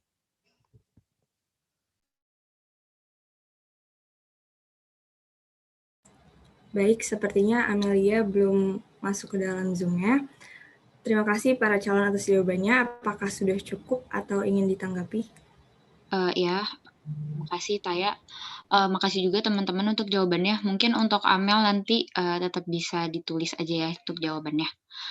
Mungkin aku ingin mengingatkan aja sih, benar tadi mungkin udah ada komitmen dan segala macam dari diri kalian. Tapi nanti pada saat kalian menjadi PO itu, mendekati hari acara itu adalah di saat kalian di semester 3 juga, di saat kalian mungkin, beberapa dari kalian di BEM juga sedang melakukan suatu kegiatan yang saat di termin 2 tuh aktif gitu untuk ke prokernya. Jadi aku benar-benar, berusaha memberikan kalian pandangan juga ke depan gitu, jangan sampai lupa dan juga belajar dari sekarang untuk bisa membagi waktu yang baik gitu. Dan juga bertanggung jawab atas pilihan kalian. Dan sebenarnya yang paling penting adalah jangan lupa untuk ke diri kaliannya sendiri gitu. Jangan sampai kalian menzolimi diri kalian sendiri juga. Itu aja sih. Makasih ya. Baik, terima kasih Teh Sylvie atas pertanyaan dan tanggapannya. Bagi audiens yang masih ingin mengajukan pertanyaan, bisa langsung komentar. Oh ya, silahkan kepada Kang Halim, angkatan 2019, bisa langsung di on mic. Baik, apakah suara saya terdengar? Terdengar, Kang. Baik, hatur nuhun Taya atas kesempatannya dan juga saya ucapkan terima kasih kepada seluruh calon-calon dari PO LKMM ini. Mungkin pertanyaan saya spesifik ya ke satu calon saja karena saya membaca grand design dari setiap calon. Saya tertarik dengan grand design yang dibawakan oleh Saudara Ihsan. Jadi di grand design Ihsan itu ada di bagian solusi atau solusi dan inovasi ya kalau nggak salah. Saya sempat membaca bahwa nanti akan dibikin solusi untuk sanksi atau mungkin peraturan akan dibuatkan terlebih dahulu oleh panitia dan nanti akan disepakati saja kepada peserta. Oh, mohon maaf, kontrak belajar ya tadi ya. Aduh, maaf, agak typo. Nah, saya ingin mengambil contoh kasus atau mungkin worst case-nya seperti ini. Misalkan kamu atau misalkan nanti panitia udah membuat kontrak belajar beserta sanksi, udah dibikin selengkap mungkin, dan ketika disampaikan kepada peserta, peserta hanya diem aja atau mungkin ngangguk-ngangguk aja, oke Kang, kami siap mengikuti ini. Padahal yang saya ketahui, membuat kontrak belajar barengan dengan peserta itu salah satunya ada tujuan untuk meningkatkan keaktifan peserta LKMM ini. Nah, menurut kamu, atau mungkin nanti bisa ditanggapi oleh calon-calon PO yang lain, ini tuh menjadi solusi atau malah menjadi masalah gitu dengan tidak aktifnya peserta saat kontrak belajar gitu mungkin. Terima kasih. Terima kasih Kang Halim atas pertanyaannya. Saya persilahkan Ihsan waktu 2 menit untuk menjawab. Oke, terima kasih Kang Halim atas pertanyaannya. Saya izin untuk menjawab. Kemungkinan nantinya saya akan membuat kontrak terlebih dahulu Nah, terus buat sanksinya itu kayak batas minimalnya gitu, Kang. Dan bila tidak ada yang aktif untuk menjawab, saya kira saya buat dulu buat kontraknya, kayak minimalnya itu gimana, tapi saya nggak nunjukin dulu gitu gimana, kayak batas minimalnya itu kayak gimana. Jadi saya juga minta pesertanya terlebih dahulu buat ngajuin kontrak, terus baru panitianya yang buat ngasih tahu gitu kontraknya itu apa. Kalau memang nggak ada peserta yang ngajuin, kemungkinan panitia ingin memberikan contohnya terlebih dahulu, Kang, supaya bisa mancing para pesertanya agar lebih aktif. Seperti itu, Kang. Terima kasih. Apakah dari calon lain ingin memberi pendapatnya atas pertanyaan Kang Halim?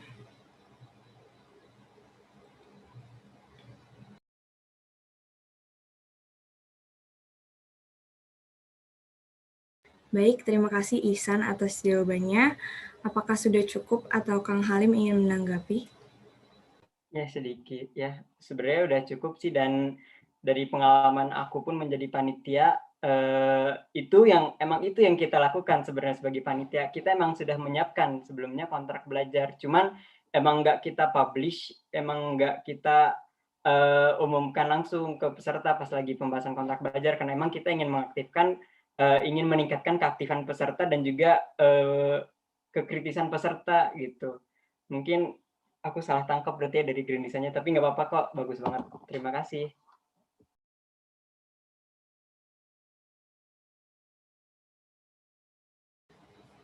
Terima kasih Kang Halim atas pertanyaan dan tanggapannya. Baik, waktunya sudah habis. Selanjutnya saya berikan waktu kepada para calon untuk memberikan closing statement. Silakan kepada Ihsan untuk memberikan closing statement-nya, lalu dapat dilanjut oleh Safa, kemudian Amelia. Baik, terima kasih untuk Tiara atas kesempatannya. Mungkin dari saya closing statement-nya, saya masih belajar buat jadi pemimpin yang lebih baik, dan saya juga dimulai gitu dari sekarang, sebelum nantinya saya nggak punya kesempatan lagi. Lebih baik saya mulai dari sekarang, dan juga buat nantinya siapapun yang jadi PO-nya, saya harap semua yang Anda omongin sekarang maupun saya yang omongin sekarang juga harus di konsekuensikan lagi gitu dan diterapkan lagi. Terima kasih. Sekian dari saya. Terima kasih Ihsan, dapat dilanjut dengan Safa. Ya baik, terima kasih Taya atas moderator. Saya izinkan memberi closing statement. Baik, saya belum pernah sebelumnya menjadi hal-hal yang seperti ini. Saya hanya baru pertama kali ini. Saya cuma ingin mengeksplor diri saya ingin memberanikan diri, karena saya ingin membuka buku mahasiswa saya sebagai orang yang berguna, orang yang bermanfaat untuk orang banyak. Saya ingin selagi saya bisa, selagi saya mampu, saya ingin mencari pengalaman sebanyak mungkin di perkuliahan ini. Oleh karena itu, saya memberanikan diri ikut menyalonkan. Terus juga sama terhadap pesan-pesan saya terhadap calon-calon PO lain, ya semua yang kalian susun, semoga kedepannya benar-benar direalisasikan tanpa mengesampingkan apapun. Jadi bukan hanya omongan belaka yang nantinya hanya demi kepentingan publik, hanya demi penilaian. Semoga apapun yang kalian rancang dapat diimplementasikan. Sekian. Baik, terakhir. Jangan bilang peduli kalau kontribusi saja saling tunjuk-tunjukkan. Sekian, terima kasih. Terima kasih Safa. Dan yang terakhir, Amelia dipersilahkan. Baik, terima kasih Taya atas waktunya. Sebelumnya mohon maaf tadi ada gangguan karena sinyalnya lagi jelek. Untuk closing statement-nya, sebenarnya juga hampir sama ya sama yang lain. Kesempatan itu nggak datang 2 kali, jadi kalau kalian bisa dapetin kesempatan itu, kalau ada kesempatan itu harus banget kalian coba, harus banget kalian ambil. Karena kapan lagi kalian tuh bisa mengupdate diri kalian, kapan kalian lagi bisa lebih baik lagi daripada pribadi kalian yang sebelumnya, kalau kalian belum mencoba hal yang baru. Jadi untuk saya dan calon-calon PO saya yang lain juga, Yang pastinya nanti sudah pasti banget kita bertiga ini bakal jadi panitia LKMMTD di tahun ini. Semoga kita bisa bekerja sama dengan baik. Jangan jadikan ini kita tuh seperti saingan. Kita di sini tuh bukan saingan, kita tuh malah di sini tuh sebagai orang yang benar-benar udah memperhatiin LKMMTD dari jauh-jauh hari. Semoga nantinya LKMMTD ini bisa berjalan dengan lancar dan kita semua bisa menghasilkan LKMMTD yang terbaik, yang lebih baik dari tahun sebelumnya. Terima kasih.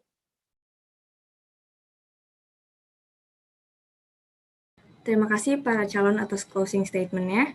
Selanjutnya, saya persilahkan perwakilan dari tim panelis untuk memberikan closing statement.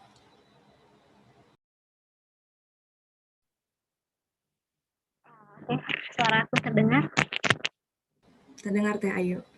Oke, terima kasih untuk kesempatannya. Saya mewakili panelis lain, Yuda dan juga Sena.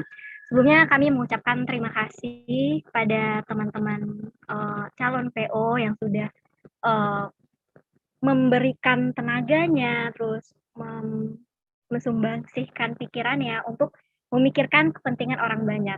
Teman-teman tidak memikirkan diri sendiri, teman-teman berusaha untuk bisa memfasilitasi kebutuhan orang lain. Dan teman-teman harus mengapresiasi diri sendiri juga, teman-teman udah sampai tahap ini. Karena percayalah teman-teman, di atas pemimpin itu ada pembelajar. Jadi selama teman-teman mau belajar, teman-teman selalu punya kesempatan untuk berkembang. Selama teman-teman terus belajar, teman-teman punya kesempatan untuk menginspirasi gitu. Tapi kebalikannya, ketika teman-teman berhenti belajar, teman-teman mungkin berhenti untuk berkembang, teman-teman berhenti juga untuk menginspirasi. Jadi pemimpin itu bukan selalu orang yang melakukan sesuatu yang terbaik atau sesuatu yang hebat, tapi pemimpin yang terbaik itu adalah pemimpin yang dapat membantu orang lain untuk menjadi hebat gitu. Jadi tidak perlu teman-teman harus menjadi hebat untuk diri teman-teman sendiri, tapi teman-teman membantu memfasilitasi dan teman-teman berusaha untuk menginspirasi orang lain untuk menjadi pribadi yang lebih baik lagi. Teman-teman adalah pemimpin yang sesungguhnya. Dan teman-teman juga harus ingat bahwa nanti siapapun yang terpilih salinglah mendukung. Karena dalam suatu organisasi, dalam suatu kepanitiaan, kalau kita bekerja dalam suatu tim, kita tuh tidak butuh superstar gitu. Kalau misalnya superstar, tapi dia egois dan individualis, akan jadi apa organisasi atau kepanitiaan itu? Maka jalinlah atau jadilah seorang yang mampu mengupayakan super tim gitu. Jadi semoga nantinya teman-teman siapapun yang terpilih nanti bisa membawa teman-temannya untuk berproses, untuk saling menghebatkan, dan juga teman-teman bisa menjadi super team. Jadi tidak hanya superstar, tapi teman-teman menjadi super team. Sekian dari kami. Terima kasih. Semangat selalu untuk teman-teman. Semoga nanti dimudahkan untuk merealisasikan niat-niat baiknya. Ketika teman-teman nanti terjatuh, ingat lagi kenapa teman-teman memulai, ingat lagi tujuan teman-teman, karena ketika teman-teman memulai dengan the power of why atau kenapa teman-teman mau melakukan itu, ketika teman-teman down gitu, teman-teman akan ingat lagi dan teman-teman akan semangat lagi. Dan dari sekarang pegang teguh si why-nya itu, kenapa teman-teman melakukan ini, ingat tujuan teman-teman dan insya Allah teman-teman nggak akan terputus atau nggak akan terhenti di akhir perjalanan.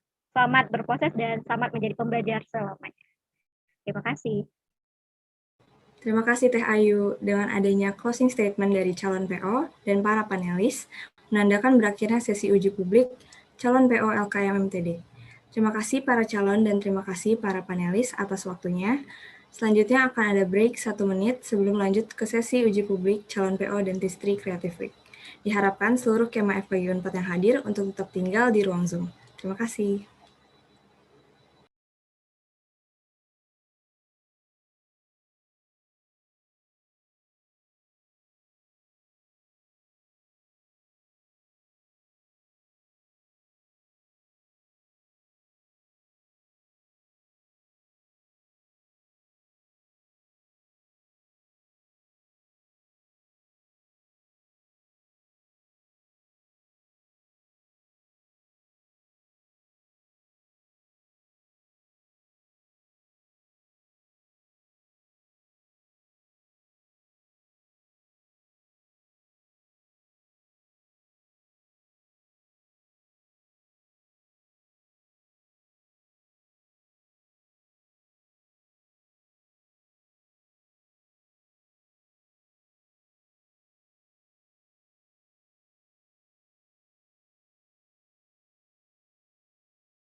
Assalamualaikum warahmatullahi wabarakatuh. Selamat sore Kema FKG 4. Selamat datang di uji publik calon Project Officer Dentistry Creative Week. Sebelum itu, izinkan saya memperkenalkan panelis kita pada uji publik ini, yaitu yang pertama ada Teh Ratih Kusumaningrum dari Angkatan 2017, selaku PO DCW 2019. Halo teman-teman. Dan ada Teh Rachel Yosepin dari Angkatan 2018, selaku PO DCW 2020. Halo semuanya. Saya ucapkan selamat datang kepada para panelis dan terima kasih atas ketersediaan waktunya membantu jalannya bidding PO 2021. Baik, mari kita memasuki acara inti, yaitu pemaparan Grand Design. Kepada Teh Diana Apriliani Gunawan, saya persilahkan.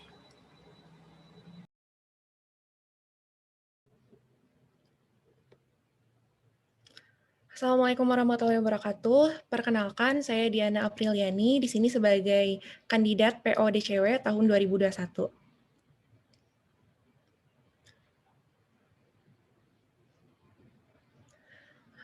Untuk pengalaman saya, saya mengikuti DCW tahun 2019 sebagai staff event, kemudian di tahun 2020 juga saya ikut membantu DCW sebagai project supervisor, kemudian saya menjadi staff event di PAB 2020, kemudian untuk pengalaman organisasinya ada OSIS, BEM FKG Unpad, dan juga Tentor Community. Kemudian ini ada overview yang akan saya sampaikan pada hari ini. Yang pertama ada About Dentistry Creative Week yang berisi deskripsi, tujuan, bentuk kegiatan, dan sasaran.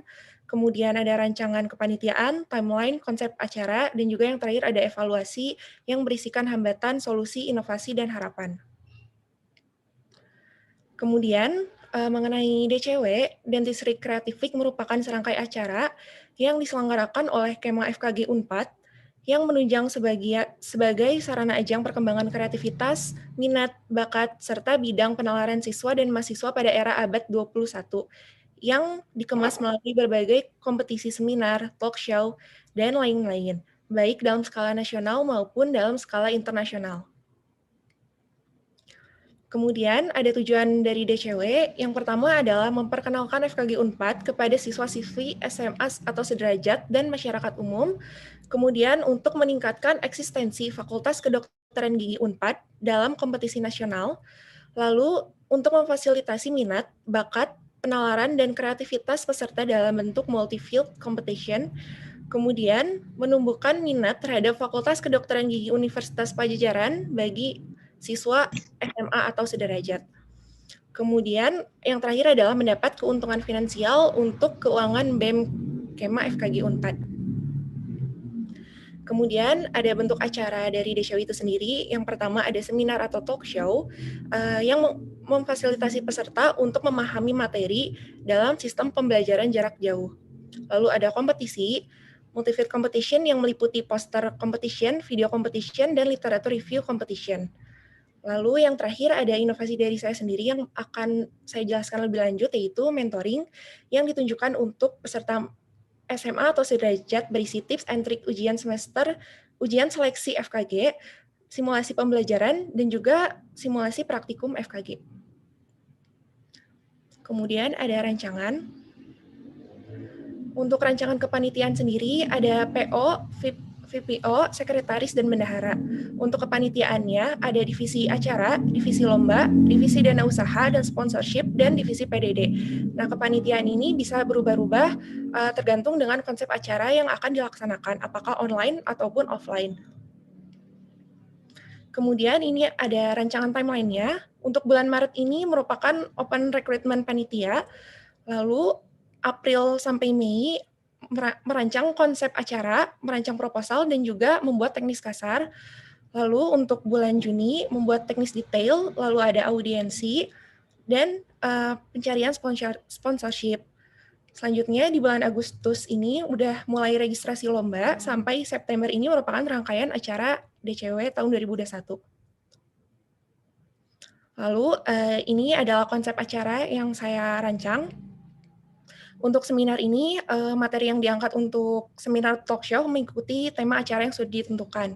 Rencananya ini akan dilaksanakan secara online. Kemudian untuk kompetisi yang saya rancang ini sama dengan tahun lalu, agar DCW ini menjadi ikon perlombaan yang menunjukkan eksistensinya di ranah mahasiswa maupun pelajar. Jika memungkinkan, akan dilaksanakan hybrid. Lalu selanjutnya yang terakhir ada mentoring. Mentoring ini merupakan kelompok yang berisi kegiatan FGD yang memberikan tips and trik seleksi ujian masuk FKG, termasuk SMUP, karena sekarang ini jalur mandiri ini kuotanya lebih banyak dibandingkan SNM dan SBMPTN. Kemudian ada simulasi bagaimana menjadi mahasiswa kedokteran gigi dengan cara simulasi praktikum dan juga lainnya. Dan jika memungkinkan akan dilaksanakan secara tatap muka dan tetap mengikuti protokol kesehatan. Kemudian ada evaluasi, ini merupakan evaluasi dari tahun-tahun sebelumnya. Kondisi pandemi COVID-19 membuat rencana acara terus berubah terus-menerus sehingga penetapan teknis, waktu, dan sasaran peserta menjadi berubah-ubah. Solusinya adalah membuat plan acara offline dan online maupun hybrid. Kemudian ada hambatan dalam pencairan dana SIAT. Solusinya adalah menghubungi pihak yang terkait di awal untuk kejelasan sistem pencairan dana, serta merancang plan lain sebagai pemasukan dana.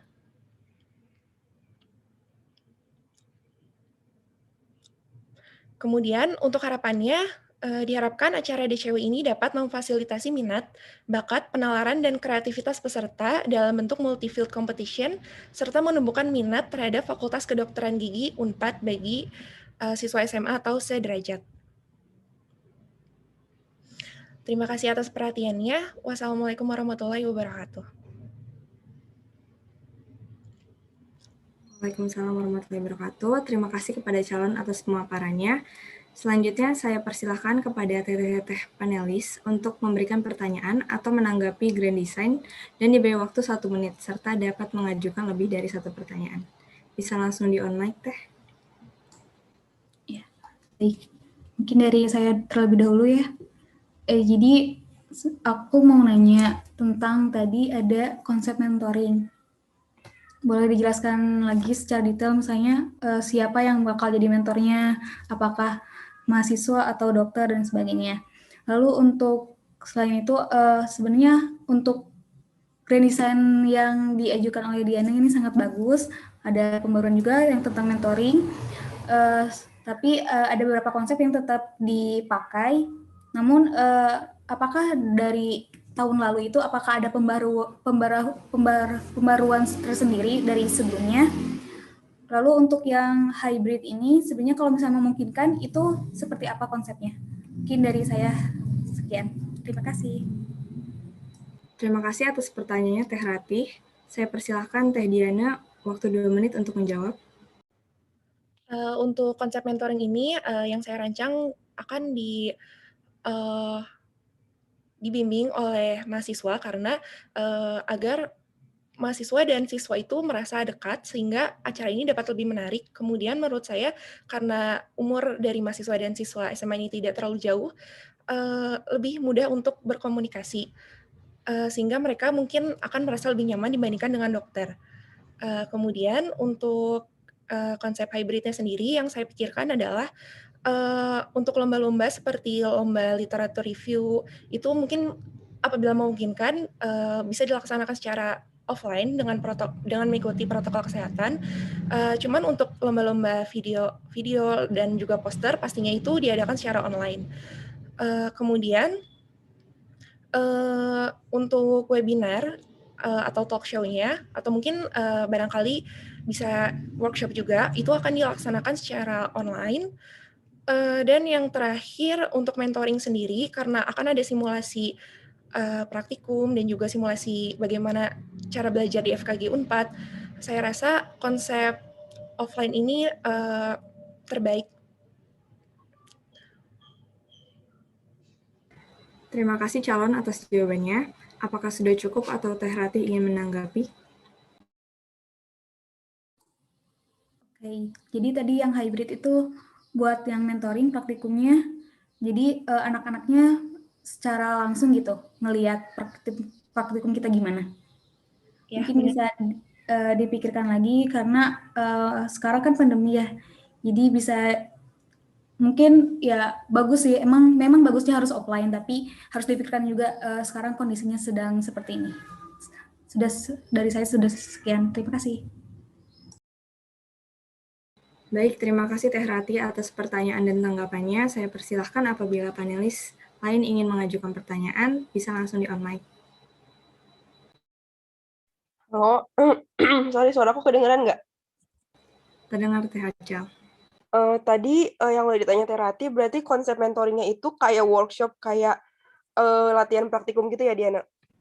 Iya, benar. Jadi konsep yang aku rancang sendiri itu mirip workshop, cuma di dalamnya itu ada FGD dan juga mungkin bakal ada semacam seminar di dalam workshop itu tentang tips and trick untuk masuk kedokteran gigi Unpad. Oke, bagus sih. Aku suka, keren. Aku pengen nanya ini aja sih. Kamu kan sebagai PS ya tahun kemarin. Dari kamu sendiri nih, dari yang kamu lihat, apa aja sih yang jadi kendala dari DCW tahun kemarin? Kayak kita tahu juga DCW tahun kemarin tuh kesalahan di bidang dana ya. Dari kamu sendiri, atau mungkin kamu bisa melihat ada evaluasi dari sisi-sisi yang lain dari kamu sendiri. Apakah evaluasinya apa dan apakah kamu ada solusi untuk evaluasi tersebut? Terima kasih Teh Acel atas pertanyaannya. Saya persilahkan Teh Diana untuk menjawab. Ketika saya menjadi PS tahun lalu, sebetulnya konsep yang Teh Acel dan panitia rancang itu sudah sangat bagus. Hanya mungkin sayangnya karena tahun lalu itu baru awal-awal WFH dan untuk melakukan segala sesuatu di dalam konsep itu sangat-sangat terbatas. Apalagi menurut saya hambatannya untuk pencarian dana, karena untuk sponsorship sendiri kebanyakan perusahaan itu tidak mau mengeluarkan sponsor karena mungkin lagi pandemi ini kan kesulitan keuangan dan juga menurut saya pencarian dananya juga sulit untuk dilakukan seperti Danus itu mungkin peminatnya kurang dikarenakan kita berjualannya secara online. Untuk tahun ini semoga kondisi pandemi akan membaik sehingga pihak sponsor mau memberikan sponsorship untuk DCW dan juga lebih mudah untuk pencarian dana seperti penjualan merch yang menarik atau mungkin dental kit, bukan dental kit, cuman seperti kit-kit kedokteran gigi yang bisa digunakan oleh anak SMA sehingga pencarian dana ini lebih mudah untuk dilakukan dibandingkan tahun lalu yang secara online semuanya. Terima kasih untuk calon PO atas jawabannya. Apakah sudah cukup atau Teh Acel ingin menanggapi? Oke, aku mau nanggepin dikit ya. Kita nggak bisa benar-benar berharap situasi ini tuh membaik gitu ya. Kayak kita nggak bisa berpaku cuma pada semoga nanti membaik. Jadi cari dananya lebih gampang kalau offline. Cuma aku saranin aja mungkin bisa lebih dicari apa ya, udah mulai dipikirkan solusinya gimana caranya untuk mencari dana secara online karena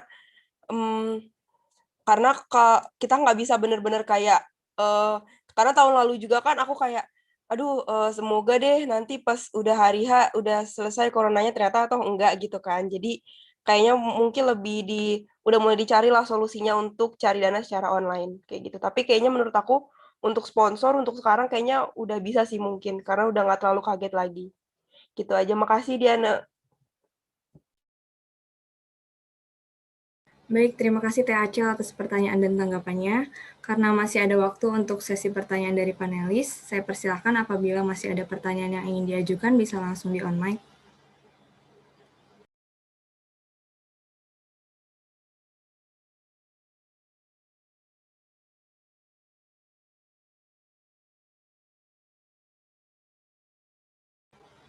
Apakah sudah cukup dari teh panelis? Dari saya sudah cukup. Baik, selanjutnya saya persilahkan kepada audiens untuk mengajukan pertanyaan atau menanggapi grand design dari calon PO. Bagi audiens yang ingin bertanya, silakan komentar pada kolom chat dengan format nama _ angkatan.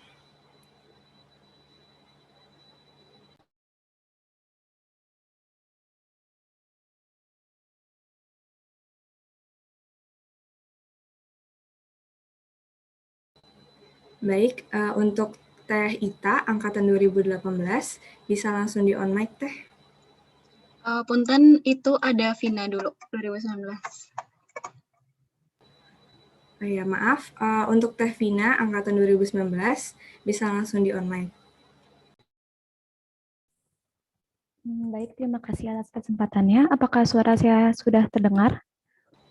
Terdengar, Teh. Baik, perkenalkan semuanya, nama saya Vina dari angkatan 2019. Saya ingin bertanya kepada Diana sebagai calon PO DCW 2021. Ada beberapa pertanyaan, sebagai saya juga panitia DCW tahun lalu.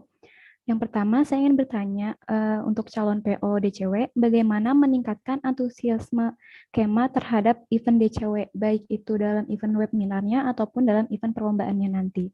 Kemudian saya juga ingin bertanya, bagaimana cara meningkatkan hubungan internal antar panitia DCW untuk menjaga kredibilitas juga komitmen tiap-tiap panitianya. Sekian pertanyaan dari saya, terima kasih. Terima kasih Teh Vina atas pertanyaannya. Saya persilakan Teh Diana untuk menjawab.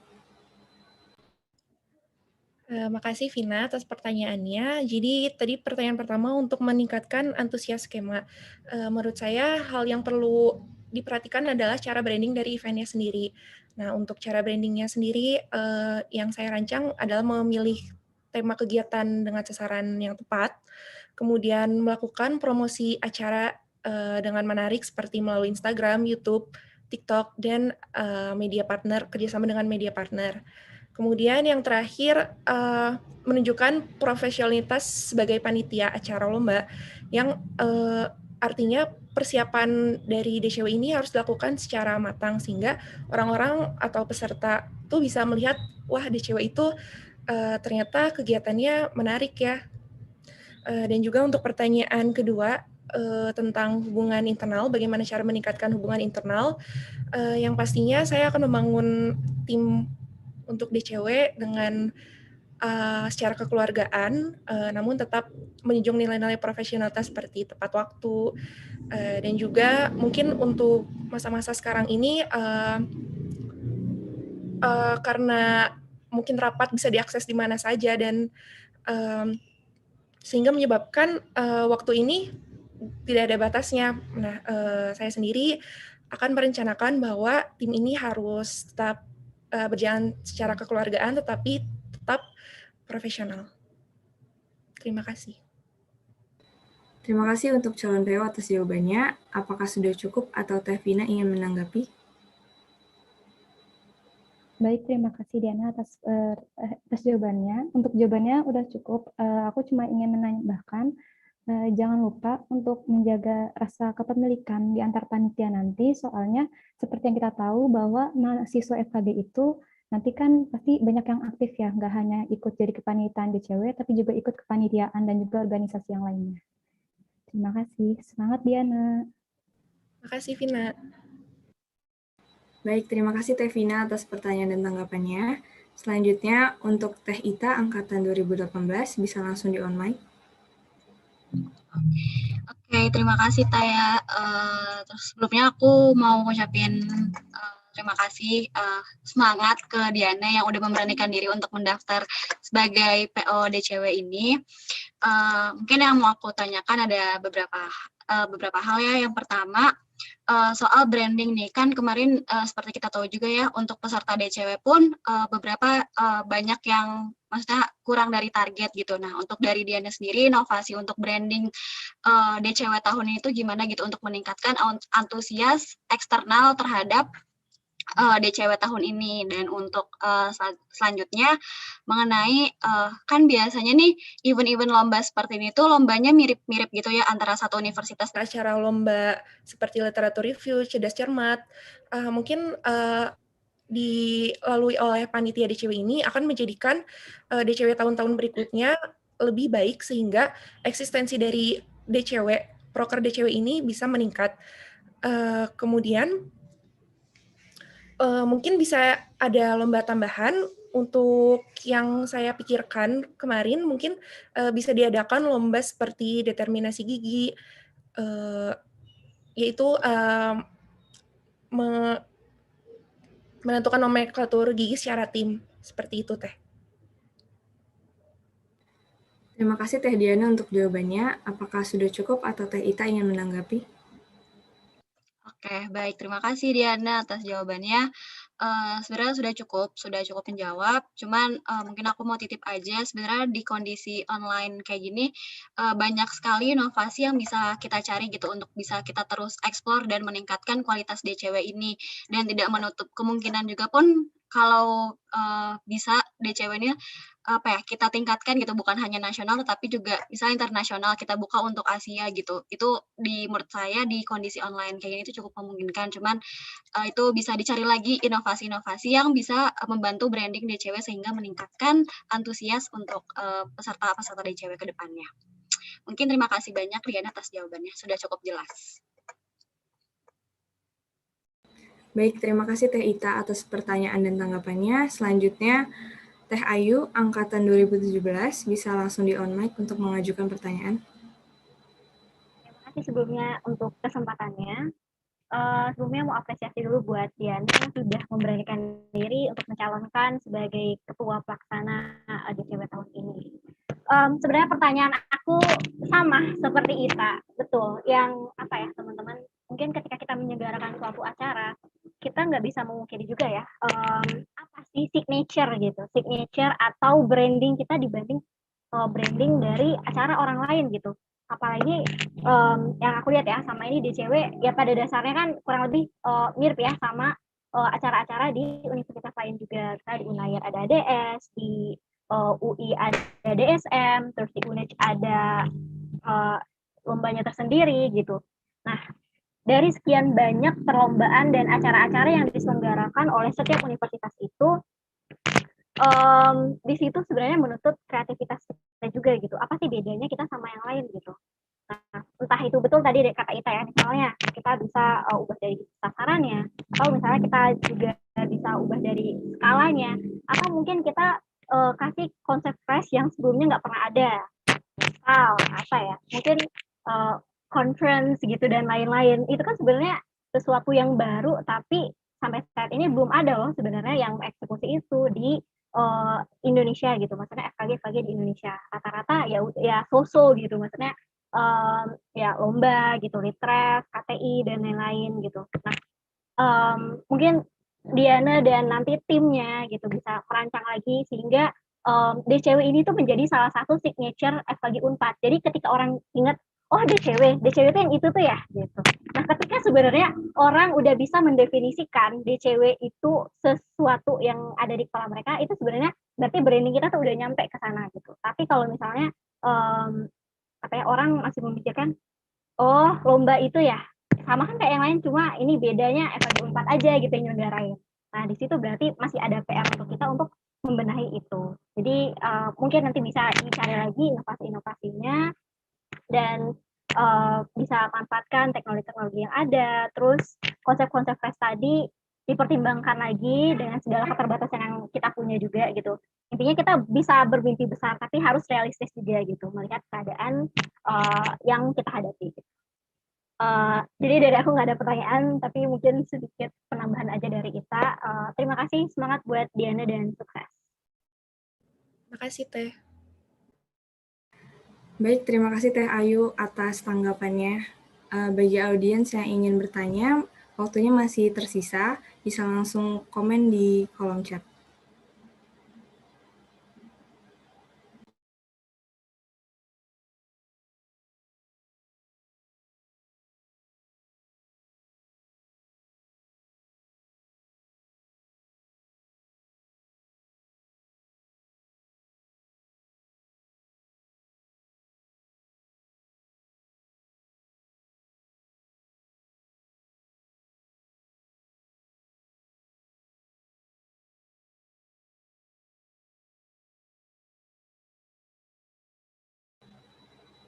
Baik, karena tidak ada, agendanya mungkin bisa dilanjutkan. Terima kasih untuk para panelis dan calon PO atas pertanyaan dan jawaban-jawabannya.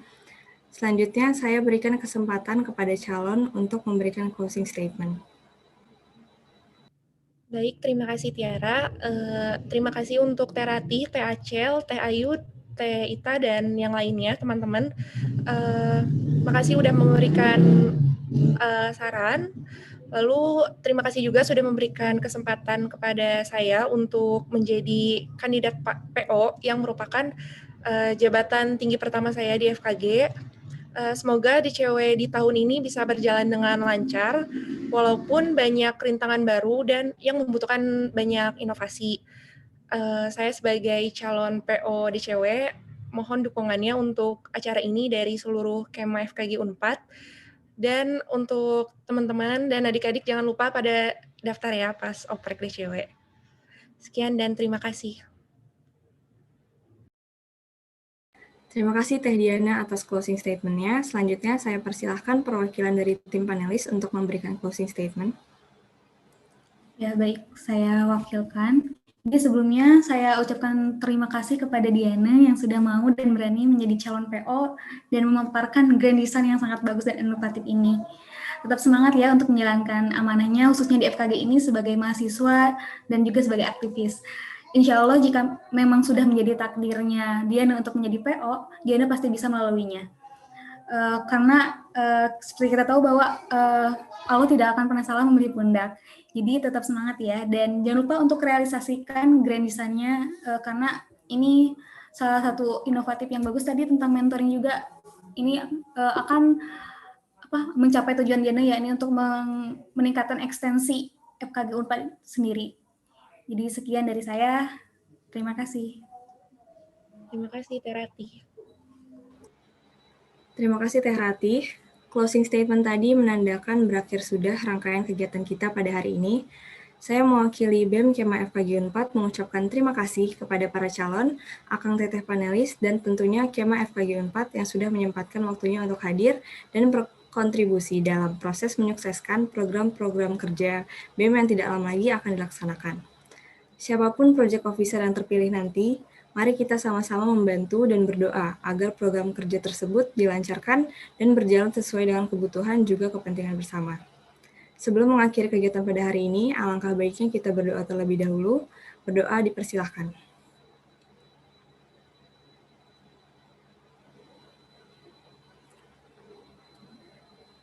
Berdoa dicukupkan. Saya Tiara Alia, undur diri. Wassalamualaikum warahmatullahi wabarakatuh. Waalaikumsalam warahmatullahi wabarakatuh.